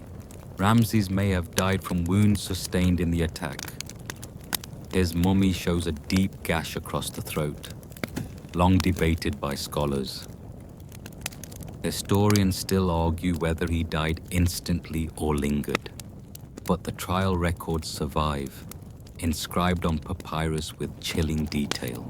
They list names, accusations, even magical rituals meant to weaken the king's protection. It was a courtroom drama for the ages. Some conspirators were executed, others forced to kill themselves. Some weren't even named, just condemned and left to their fate. You can almost feel the fear radiating off the ancient ink. No amount of linen, no number of amulets could save a pharaoh from palace politics gone sour. So imagine being you, sitting on the throne, draped in gold, flanked by obelisks and lion-headed statues, and still knowing that someone in your household might be whispering about poison in the wine or scorpions under the bed sheets. Comforting, right? But maybe you're one of the lucky ones. Maybe you die peacefully, wrapped up in linen and ceremony. Your tomb is sealed with the proper chants, your name preserved. Your statues stand. For now, but in this world, there's always another storm coming, another shift in power, another pharaoh who thinks your legacy is just a bit too shiny and could use some sandblasting. Your immortality, it's under renovation again. And even as priests light incense in your name, the dust begins to gather in your shrine. A chisel clinks in the hands of a stonemason, and somewhere, deep inside the temple, a cartouche is missing its final symbol. Just enough to make your soul flicker. You've tried so hard to cement your legacy in stone, in gold, in prayers whispered by candlelight, but all it takes is one ambitious successor to undo it all with a quiet decree. And as your memory begins to erode under wind and politics, something darker creeps into your story. The decay of the divine right itself. Because what happens when the people start to question whether a pharaoh is, in fact, a god? Your body lies embalmed beneath a painted ceiling of stars. Your heart, weighed on a golden scale, has already been judged. But the empire you once ruled doesn't pause for grief. It churns forward like the Nile in flood season, unforgiving and full of surprises. And in this moment of uncertainty, the line between royalty and rebellion begins to blur. Power, after all, is a balancing act. One hand holding a crook, the other a flail. You punish and you protect. But as your empire ages, those hands grow unsteady. The priesthood grows powerful. The treasury thins, and foreign rulers begin to see cracks in the divine facade. Historians still argue whether the late New Kingdom pharaohs were truly weak or simply unlucky. But the signs of strain are everywhere. Grain shortages, temple debts, border skirmishes, everyday apocalypse stuff. By the time of the 20th dynasty, even pharaohs are pleading for divine guidance like common scribes. Have mercy on me, O Amun. One inscription reads, practically begging the gods to intervene. That's not divine confidence. That's fear wrapped in protocol. Meanwhile, the tombs, the great symbols of eternal power, are being robbed. Not just by desperate villagers or sneaky grave robbers, but sometimes by the very workers who built them. Can you blame them? After all, they've seen the treasure firsthand. They know where the traps are. And when wages go unpaid for months, that gold starts to look like back pay. And let's not forget the priests. Oh yes, the priests. Supposed to serve the gods, but somehow, over time, they start serving themselves. The high priests of Amun in Thebes gradually become more than just spiritual leaders. They turn into power brokers, wealth hoarders, even military commanders.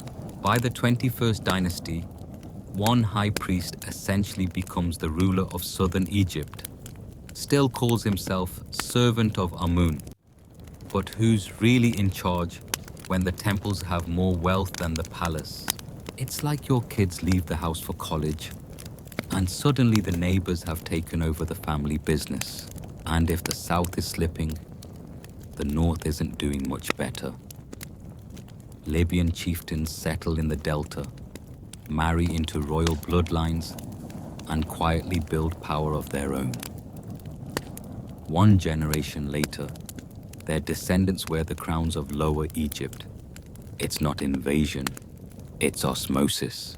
So now, you're no longer just worrying about divine authority. You're worried about shared authority, which, for a god king, is sort of the worst thing imaginable. The mask of unity starts to crack. Civil war doesn't come as a dramatic explosion. It creeps in, slow and polite, like a courtier offering you poisoned figs. Multiple claimants to the throne, rival lines of succession, competing temples, even kings ruling at the same time, one in the north, one in the south. What do you do when there's more than one son of Ra walking around? Well, you start issuing propaganda, lots of it. You build massive stone stelae declaring your divine birth. You rewrite family trees to prove you're the rightful heir. You adopt foreign gods. You even, if you're feeling desperate, marry your half-sister and your niece just to keep the bloodline pure. Quirky, right? Historians still argue whether the later dynasties clung to these royal rituals out of belief or convenience. But one thing's clear. The show had to go on. Even if the empire was limping, it still had to wear gold sandals. And there's something almost tragic about that. Because beneath the pomp and pageantry, behind the incense and hieroglyphs, lies a quiet panic. What if this divine order really is unraveling? You can feel it in the art. Statues grow less refined. Tomb paintings lose their elegance. Even royal titles get longer, more desperate sounding. as if layering on extra names might keep death, or worse, irrelevance, at bay. You try to project strength, but the people see the cracks. And while you're busy performing the rituals of immortality, time keeps marching forward. Nubians to the south, Assyrians to the east, Greeks on the horizon. They watch, they wait, they wonder how long your divine empire can hold out. The answer, not long. But here's the part they don't tell you in school. Even in decline, even as power fragments and invaders sharpen their blades, the idea of the pharaoh doesn't just vanish. It morphs. It adapts. When the Nubians conquer Egypt, they become pharaohs, adopting your language, your gods, your customs. When the Persians invade, they too claim divine authority over Egypt.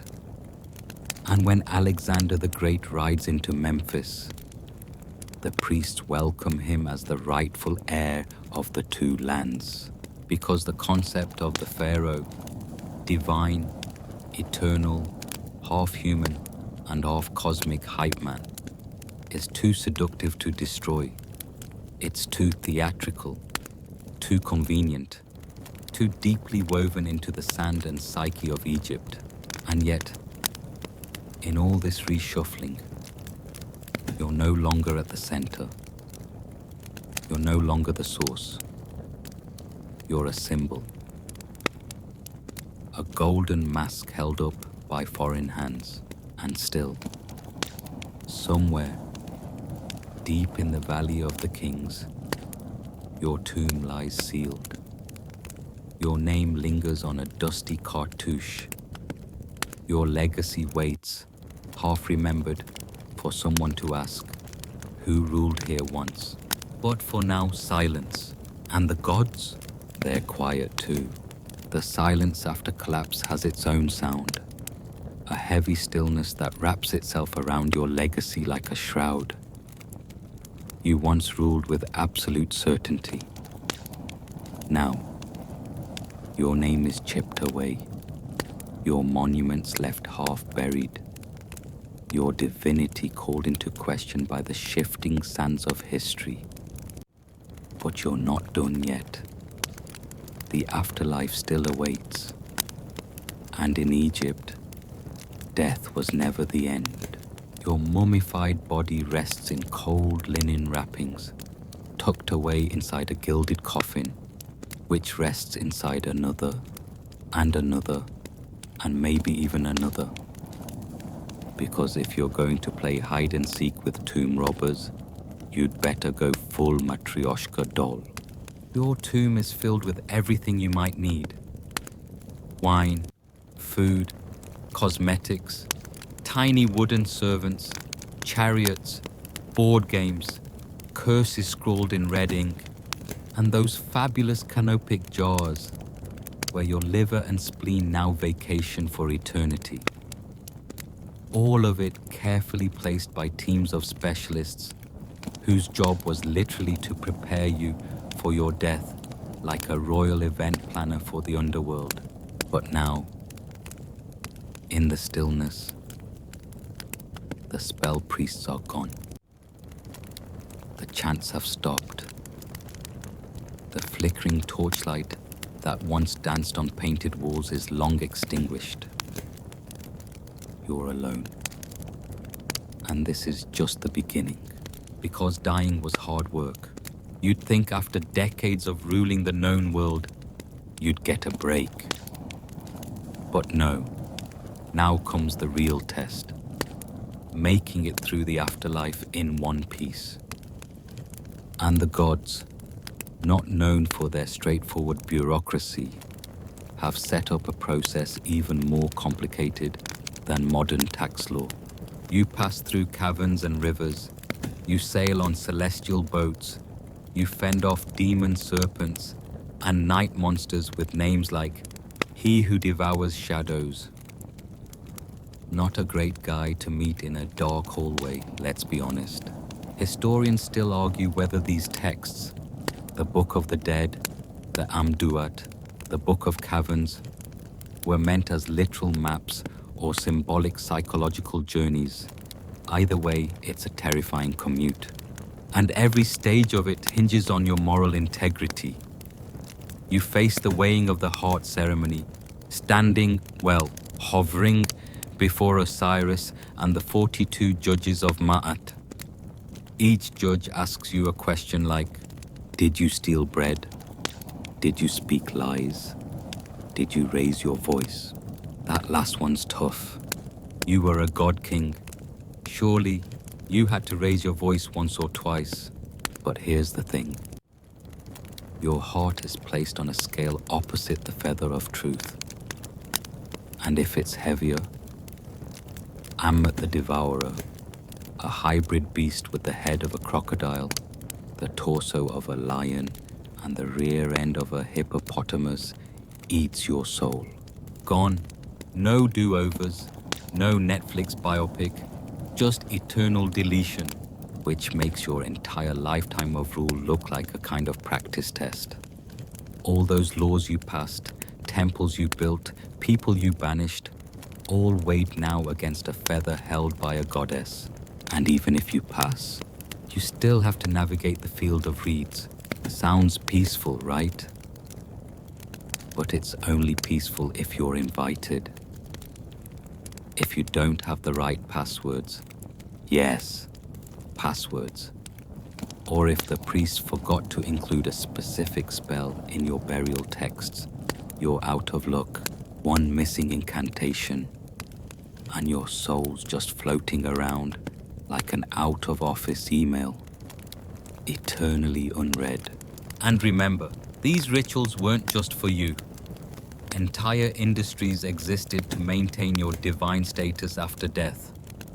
Tomb maintenance crews, mortuary priests, annual offerings, political campaigns, because your name had to stay spoken for your soul to remain eternal, which makes erasure the ultimate death sentence.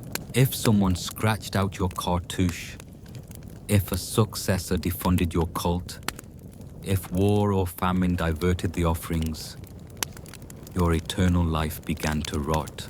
That's why so many pharaohs left messages like, anyone who damages this tomb shall be cursed for 1,000 generations and have their nose eaten by scorpions. Okay, paraphrased, but the vibe's accurate. And guess what? A lot of those tombs got looted anyway. Sorry, even the great tomb of Ramses II, the Ozymandias himself, was broken into and relocated by worried priests centuries after his death, during a wave of grave-robbing chaos. Not for dishonor, but for protection. They hid him in a secret cache with other kings, like some ancient pharaoh witness protection program. Imagine waking up in the afterlife and going, wait, where's my tomb? Who moved my golden couch? You'd think immortality would come with better customer service. Yet through all this darkness, something unexpected happens. You become a myth. People begin to talk about you, not as a man or woman who once ruled, but as a symbol. Your crooked crown and false beard become Halloween costumes. Your eye paint style becomes a Pinterest trend, and your treasures fill museums halfway across the globe. You, who once had absolute control, are now remembered in glass cases and textbooks. But is that a tragedy, or a kind of immortality in itself? Historians still argue whether the pharaohs succeeded in achieving eternal life. Some say the elaborate rituals were a way to cope with mortality. Others suggest that the spectacle itself was the point, that the illusion of power was more enduring than the power itself. And here you are, thousands of years later, still being whispered about in the dark as someone tries to fall asleep. Which, let's be honest, you probably didn't do much of when you were alive. All those court intrigues and assassination attempts. Pretty rough on your REM cycles. Now, though, it's quiet. You've passed the trials, braved the judgment, and earned your place among the stars. Or maybe you're still waiting, still wandering the halls of your tomb, counting the painted lotus flowers, wondering if anyone still remembers your name. Either way, your story doesn't end here. It lingers, like dust in the air, like echoes in a tomb, like a feather, balanced carefully, gently, forever. There's a peculiar irony that, for all your carefully orchestrated pageantry, your greatest threat doesn't come from war, famine, or jealous siblings. It comes from time. Time erodes your monuments, collapses your statues, and bleaches the pigments from your face on temple walls. Time lets sand reclaim your cities, lets languages evolve until no one can read your inscriptions. Time ultimately is your most patient and effective usurper. But you're not the only one fighting this quiet war. Across the valley, across generations, the pharaohs keep building, each trying to outdo the last, each believing they can outrun obscurity by carving themselves deeper into stone. And at the heart of this race against decay lies the Valley of the Kings. You've left the pyramids behind. Too obvious, too easy to raid. The new strategy is secrecy. Invisible entrances, winding tunnels, complex blueprints, and even decoy chambers filled with junk, just in case some overly enthusiastic tomb raider thinks they've struck gold. Spoiler, they usually have. You descend now into one of these tombs. The walls around you shimmer with scenes from the afterlife. Anubis, weighing hearts, Ra sailing across the sky, serpents coiled into protective rings. It's breathtaking and claustrophobic and damp. There's a faint scent of incense and something else, like old linen and forgotten breath. This was never a space meant for the living, and yet even in death, the competition among pharaohs continues. Seti I has a tomb so deep and elaborate, it stretches over 100 meters into the limestone, its ceiling painted with entire star maps. Ramses VI builds his directly above the resting place of Tutankhamun, possibly unaware of the boy king's modest but now infamous crypt lying just below. And then, of course, there's Akhenaten, always the wild card. Historians still argue whether his decision to abandon Thebes and build a brand new city for his sun god was sheer visionary brilliance or the ancient equivalent of a midlife crisis with a budget. His own tomb, oddly shaped and unfinished, reflects the chaos of his reign and perhaps the loneliness of being a pharaoh who tried to change too much, too fast. But back in the valley, there's no time for experiments. Your tomb needs to be perfect. Every inch of it must declare your divinity and your permanence. Unfortunately, permanence comes at a cost. The men carving your tomb are skilled, artists, engineers, mathematicians. But they are also exhausted. They work in unbearable heat by flickering oil lamps, breathing dust that coats their lungs like plaster. Some die mid-project, their names lost in service to yours. To them, you're not a god. You're an employer, a very demanding, often unreasonable one. You push the schedule. You demand new chambers.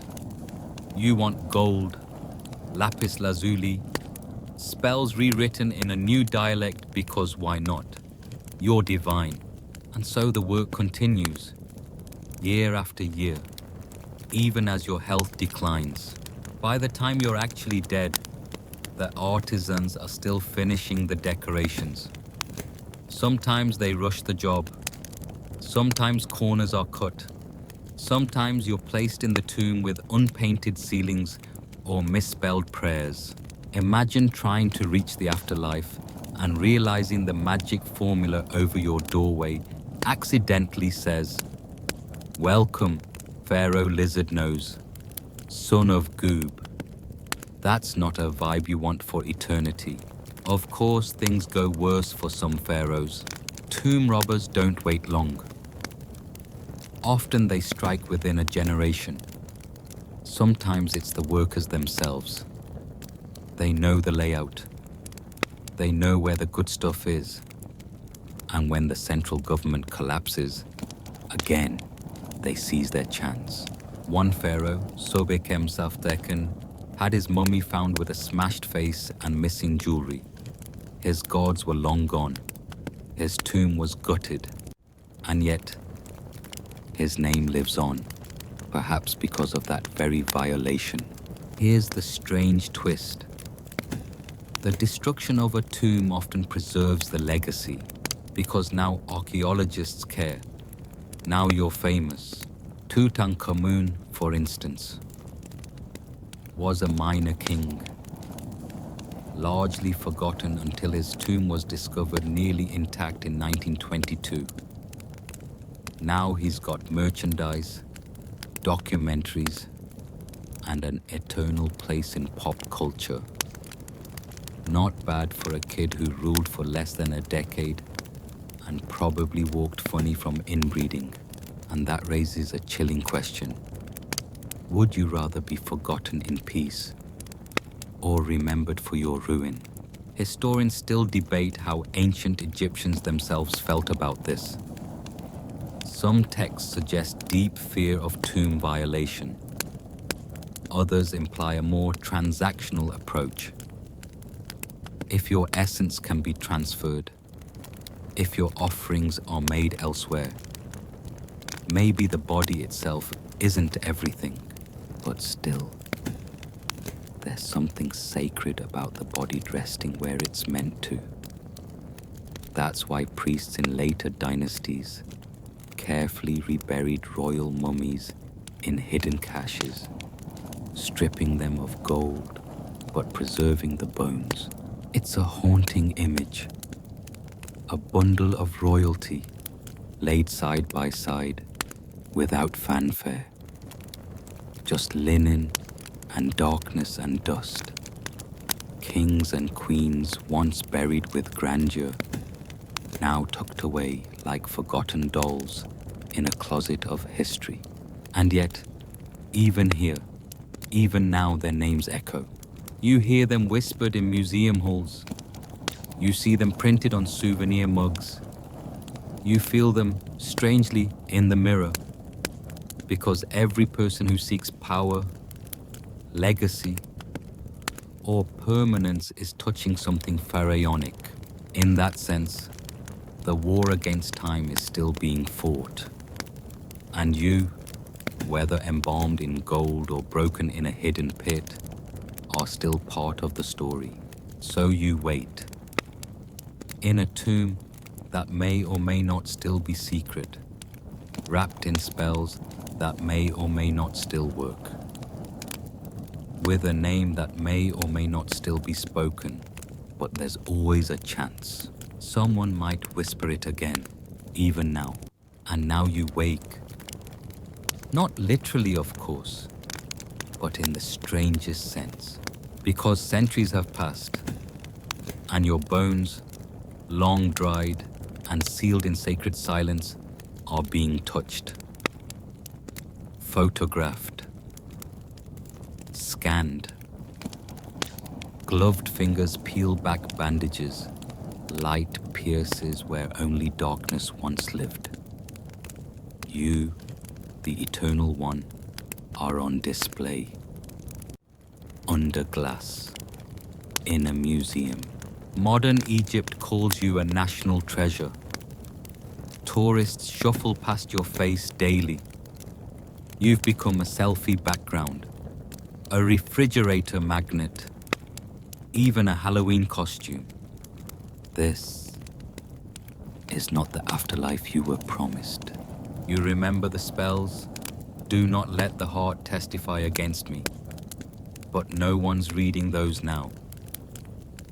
Instead, there's a laminated plaque describing your cranial fractures and possible tooth abscesses. Your life, compressed into a paragraph. Your death, into speculation. Historians still argue whether your body belongs in a museum or a tomb. Is this preservation or desecration? Education or exploitation? One archaeologist might say, "We honor you through study." Another might whisper, "You never consented to this." And a third, they just want to know what that weird goo in your skull cavity was. But you're not the only pharaoh dealing with this posthumous fame. Ramses II was flown to France in the 1970s. Yes, flown, complete with a passport listing his occupation as King Deceased. You probably didn't think you'd need travel documents after death. But bureaucracy lives forever. And then there's poor Seti I. His beautiful tomb in the Valley of the Kings, once a marvel of painted ceilings and delicate carvings, has been scraped, chipped, and photographed into near oblivion by centuries of looters, explorers, and collectors. A few pieces now live in European museums, scattered like puzzle fragments across continents. Even your own remains, if they've been identified at all, have likely seen the inside of more storage crates and laboratories than you ever saw temples in life. But what did you expect? You made such a fuss about being remembered. You ordered statues, obelisks, temples. You made everyone repeat your names in rituals. You claimed you'd never be forgotten. Well, congratulations, you're not. But it doesn't feel quite like you imagined, does it? Back when you ruled, your image was meant to inspire awe and submission. Now, it sells tickets. Back then, your rituals ensured divine rebirth. Now, they're reenacted by actors in linen tunics on streaming platforms with questionable accuracy. And the strangest part, people are still obsessed with you. Not just scholars and archaeologists, but regular folks. Kids who check out books with your name on the cover. Sleepy podcast listeners hearing your story tonight. Tourists sweltering in Luxor, trying to spot your cartouche among 1,000 others. They still wonder what you ate, how you dressed, who you loved. They want to know if you were kind or cruel or just tired. And yet, the more they study, the less they really know. Because so much is still hidden. So much burned, buried, or lost in floods, revolutions, and time. Your voice never recorded. Your thoughts never fully written down. Historians still debate what kind of ruler you really were. Whether the inscriptions that praise you are accurate or carefully edited propaganda. It's oddly comforting in a way. That for all the X-rays and CT scans, for all the chemical tests on resin and linen and bone, you still keep some secrets. That the part of you who was human, who woke up with headaches, who had awkward crushes, who maybe laughed at bad jokes, is still unreachable. Because that's the paradox of pharaonic legacy. You were deified, embalmed, mythologized, and yet reduced again and again into a puzzle of bones and texts. But in doing so, you became eternal in a completely unintended way. You're no longer just a ruler. You're a mystery, one that keeps people curious year after year. One that sparks debates in dusty lecture halls and animated TikToks. One that makes sleepy people across the world whisper, what was it really like to be a pharaoh? Even as your power faded, your story grew louder.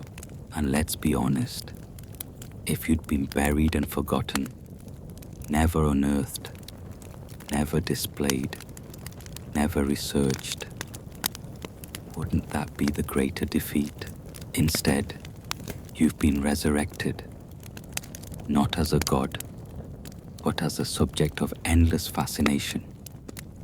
You've lost your crown, but gained something else.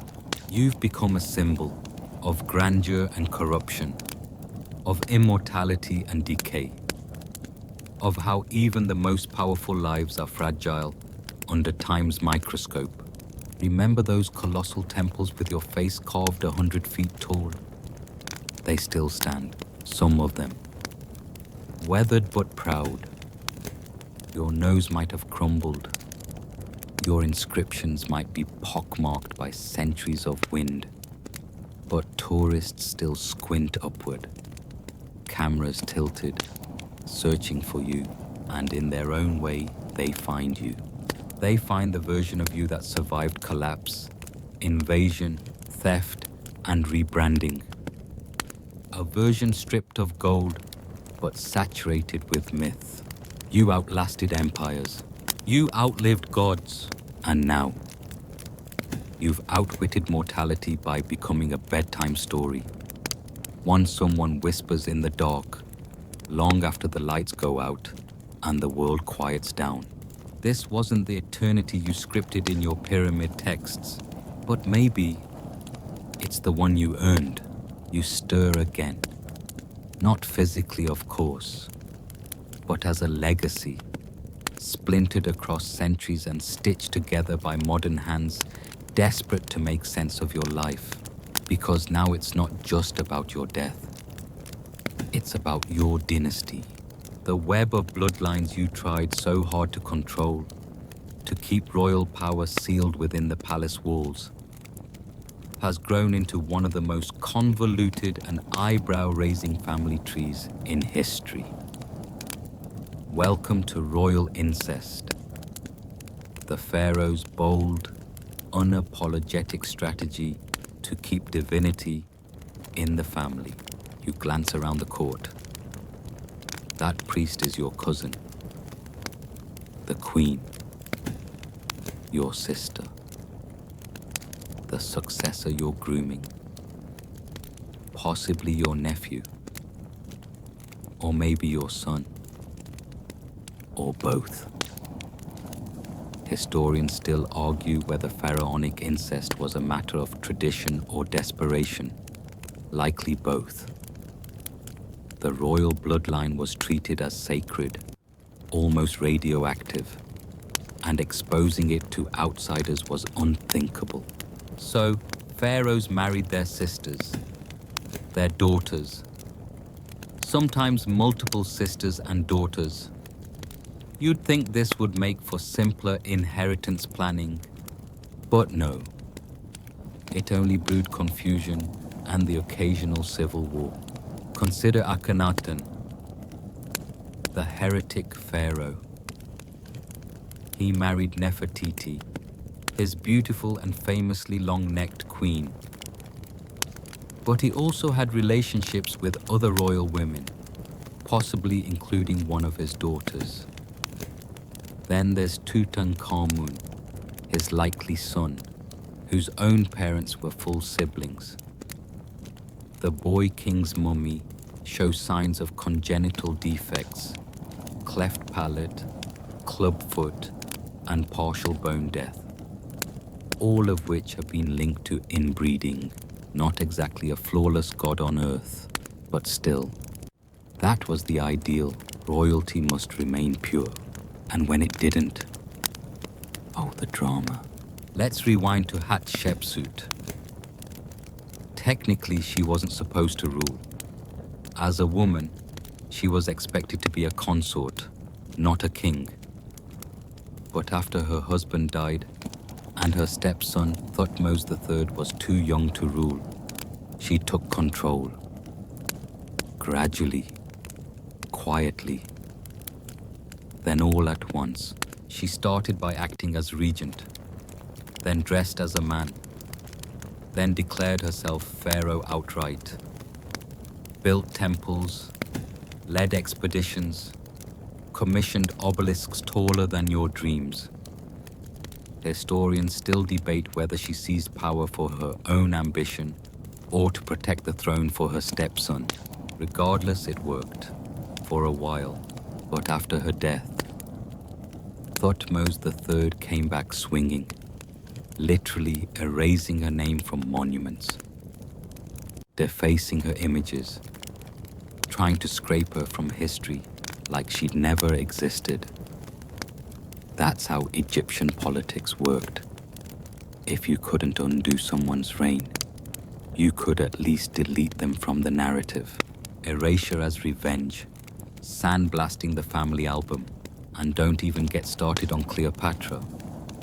By the time she sashayed onto the scene with her killer eyeliner and political savvy, royal inbreeding had become an art form.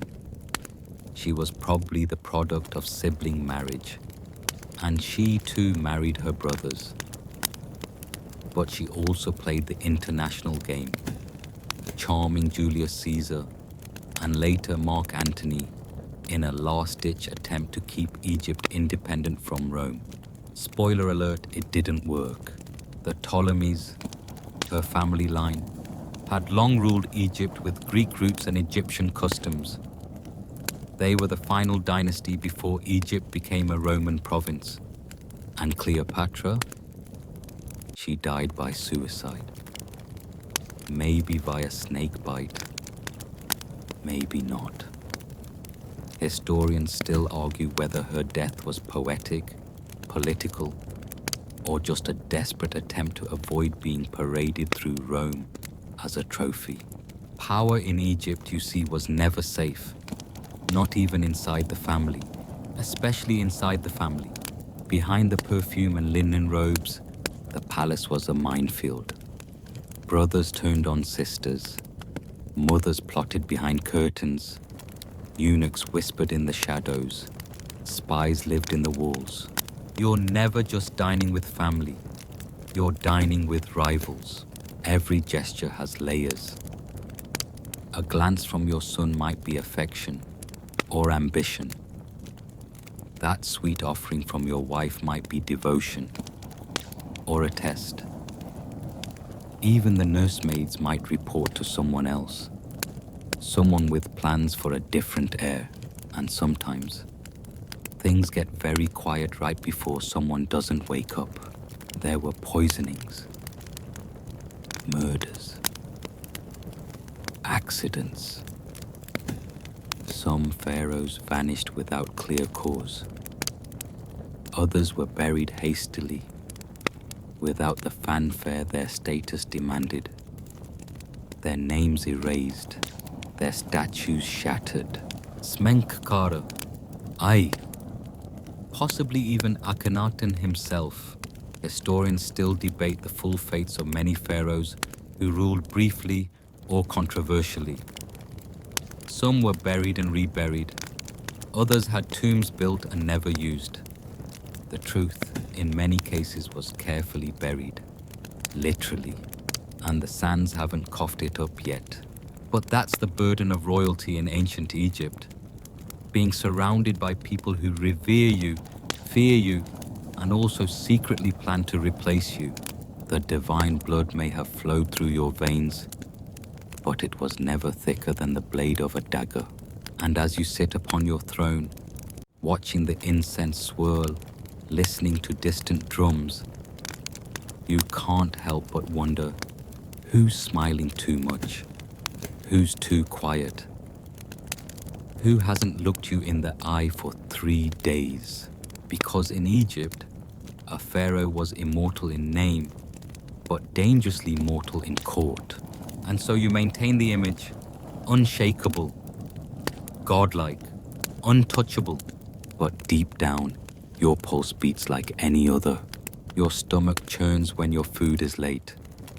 Your dreams echo with anxiety. You clutch that crook and flail not for ceremony, but for control. Because in this royal house of mirrors, where every reflection is flattery and every door might lead to betrayal, power is the most fragile illusion of all. You feel it first in the weight of your bones, not in some dramatic moment of collapse, but slowly, day by day. As the palace grows colder, quieter, and more filled with whispers that taper off when you enter a room. You're still Pharaoh, yes. But now you're aging, mortal, and disturbingly aware of your legacy. It's no longer about ruling. It's about outlasting. Death has never been far from you. Remember, this is Egypt. You've been preparing for it since your coronation. Every stone laid in your tomb, every priest consulted about the rituals, every offering dedicated to the gods. It's all been part of this long, sacred countdown. But now, it's personal. You catch your reflection in a polished bronze mirror and flinch. The God King has wrinkles. Your joints creak like the wooden beams of your funeral bark. That eternal youth portrayed on your monuments, a sculptor's polite lie. You know how the embalmers will find you, a shell, just like all those priests and generals you've buried before. So you panic build, your tomb becomes your obsession. You order a new chamber dug, then another. You redesign your sarcophagus. You import cedar from Lebanon, lapis lazuli from Afghanistan, resin from Punt, because your body must last forever. Your afterlife must be lavish. You even write new spells for your Book of the Dead scroll, custom ones. Who cares if they're not traditional? Historians still debate whether these changes reflect theological evolution or just the creeping insecurity of rulers facing their own demise. Meanwhile, your court walks on eggshells. No one mentions your health. No one dares use the word death in your presence. But offerings to healing gods suddenly increase. Temples hold longevity festivals in your honor. The palace halls are lined with sycophants praying loudly for your eternal reign. You know the truth. You're not eternal. You're next. And the worst part, you don't even know where they'll bury you. See, not all pharaohs got the tombs they designed. Sabotage, sudden death, conspiracies, or just economics. Some were buried in unfinished crypts. Others were relocated. A few were stolen from by their own priests, no less. You recall Amenhotep III, who planned an enormous mortuary temple, the biggest, boldest yet. But it collapsed within a century, flooded, looted, dismantled. All that remains are two stone giants, the Colossi of Memnon, towering, broken, half forgotten. That could be you, or maybe your tomb will be ransacked. Maybe those glittering amulets will vanish into a thief's pocket. Maybe no one will even remember your name. Just think of Akhenaten's fate, wiped from history, or Tutankhamun's, whose modest tomb escaped notice only by accident. Death is not the end here. It's a PR problem. So, you commission statues. So many statues. You plaster your image on every temple wall. You order hymns, murals, and even royal oaths declaring your eternal greatness. Let the future remember. Let your face outlive the Nile. But time is a cruel river. Even pyramids erode. You begin to suspect that your mummified body might not be enough. So you start rewriting the story. Literally. You hire scribes to revise the official records. Wars are reframed as victories. Famines are omitted. Rivals are downgraded. You've always been wise, always strong, always favored by the gods. This is your final illusion, historical control. And yet, beyond your palace gates, the country groans. The people whisper. Taxes are high. Priests bicker with officials. The gods no longer speak as clearly. Some say the Nile has grown stingy. Others blame foreign threats. The truth is more unsettling. Your kingdom is tired. And without you, it might crumble. Historians still argue whether pharaonic decline was caused by internal decay or external pressure. But to you, it all feels like premonition. You start to dream of jackals, not just any jackals. Anubis, god of embalming. He stands silent at your bedside in these dreams. Sometimes he speaks. Sometimes he just watches. But he's always there. Black snout, golden collar, waiting. One morning you wake with blood in your mouth. You don't tell anyone. Instead, you ask to visit your tomb in progress. You walk its halls alone, feeling the cool air that will one day wrap your corpse. You run your fingers along the painted walls, scenes of you fishing, hunting, feasting, alive forever. A lie in pigment. You hear distant chanting. Priests are rehearsing your funerary rites. They say them now so they won't stumble later. The opening of the mouth ceremony, where your statue or corpse is ritually fed, so your soul can eat in the afterlife. You've seen it done for others. It's jarring to hear it for yourself. The smell of myrrh lingers. One scribe, bold or foolish, asks if you'd like to write your own epitaph. You wave him off. You want to, but you don't know what to say. How do you summarize a life built on illusion, held up by fear, wrapped in gold, and shadowed by anxiety? You were a god and a prisoner, a builder of monuments and a destroyer of rivals. You were loved and feared, and now fading. And yet, this is not sadness, it's just Egypt. You've always known this is how it ends.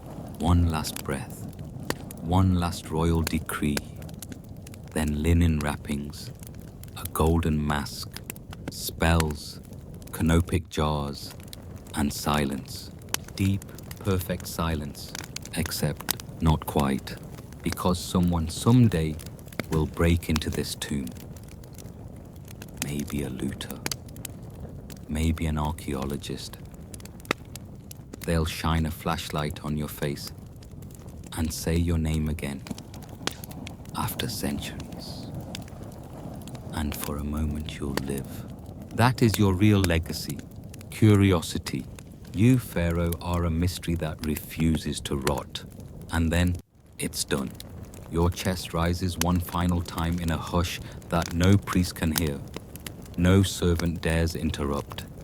You slip from the world without ceremony because, well, the real ceremony starts after you're gone. Death is only the beginning, remember. You're not conscious to hear the urgent footsteps, the gasps behind closed doors, the flood of messengers sprinting between palace walls and temple courtyards. But the machinery of death grinds into motion. Everyone's been preparing for this since the day you were crowned.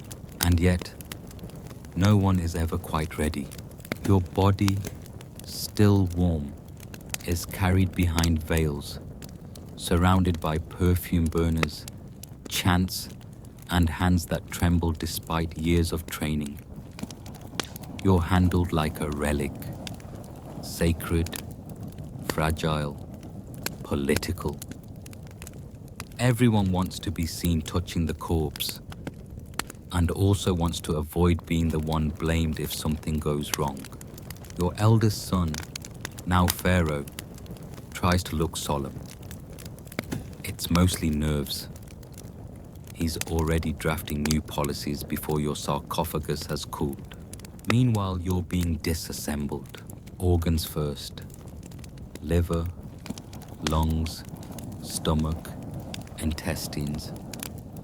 Each scooped out like you're an ancient fruit, then placed into their decorative jars. The heart, that's complicated. Some mummies are missing theirs entirely, like something went horribly wrong. Historians still argue whether this was intentional or the result of panicked embalmers botching the job. You're drained, dried, coated in natron, a desert salt that shrivels flesh like overcooked meat. Your mouth is pried open with a ritual tool. Symbolically, this lets you breathe and speak in the next world. Realistically, it's probably horrifying to watch, but the ritual is beautiful in its own eerie way. Priests recite spells, dancers sway, sacred music plays, an otherworldly lullaby meant to soothe your core, your soul double, as it adjusts to being bodiless.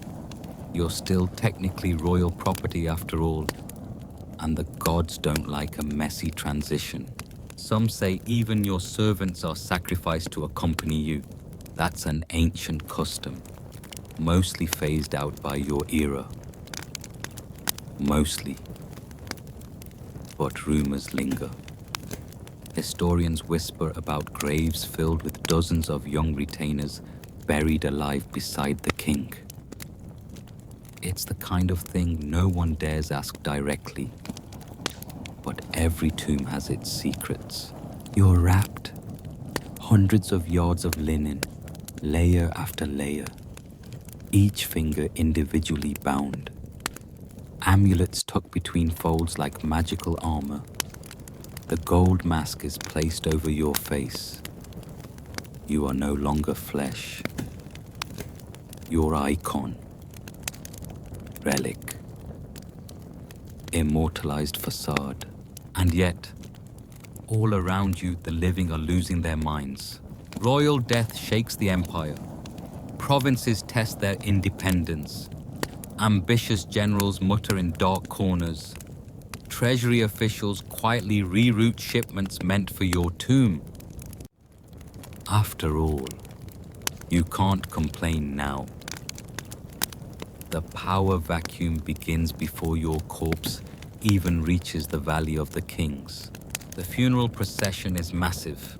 Boats, banners, incense clouds thick enough to choke vultures. Scribes taking notes, priests waving wands. It's performance and faith in equal measure. The people line the banks of the Nile, heads bowed. Some weep. Others just wonder what happens next. They carry your body into your tomb, chamber by chamber. You don't feel the door sealing behind you. You don't hear the workers hurrying away. You don't see the first spider settle onto your golden mask. But time does. Decades pass, then centuries. Dynasties rise and fall. Wars rage. Floods come and go. Foreigners arrive. Pyramids crumble. Languages change. But your tomb, if you were lucky, stays hidden. Until one day, someone finds it. Maybe it's a local boy. Maybe a European archaeologist with a fedora and a flair for drama. Maybe a thief with a chisel and a candle stub. And just like that, you are news. Your face appears in books, in museums, on postcards and tote bags. Your image becomes a Halloween costume. Your canopic jars get auctioned. Your DNA is sequenced. People try to figure out how you died, what you ate, whether you had malaria. No one asks if you enjoyed being Pharaoh, because it doesn't matter anymore. You are eternal, sort of. Your name echoes. Your story is debated, but your kingdom is gone. Your temples are ruins, and your greatest monuments, they're tourist attractions, filtered on Instagram, admired for symmetry, not for divinity. And yet, despite it all, you endure. Because there's something irresistible about pharaohs. The power, the absurd rituals, the blend of holiness and hubris, the sheer weirdness of trying to cheat death by building a mountain out of stone and stuffing it with spells. You, the God King, still cast a shadow. And that, perhaps, is the most disturbing part of all. So now, just rest. The torches have gone out. The chants have faded. And you're lying in a chamber carved into the earth, surrounded by treasures you no longer need, and secrets you'll never reveal. Outside, the desert wind hums through narrow canyons, a sound older than any empire. Your story, so full of gold and grit, devotion and decay, has finally reached silence. You once ruled an empire that bent time to your will, commanded thousands with a gesture, reshaped rivers, and raised stone giants to stare down eternity. But in the end, your power was as brittle as the linen wrapped around your fingers. Even gods, it seems, have expiration dates. As we drift away from your world tonight, the past doesn't vanish. It just gets softer, like footsteps fading in sand. Your name may be etched in stone, your mask polished to perfection, but the real you, the child locked behind palace walls, the ruler walking alone in the dark, remains blurred, unreachable. And maybe that's okay, because mystery has its own kind of peace. So let your mind wander now, across the Nile under moonlight, past flickering oil lamps and crumbling statues, to where forgotten pharaohs sleep beneath the dust, wrapped in silence, but not quite gone. Good night, Your Majesty.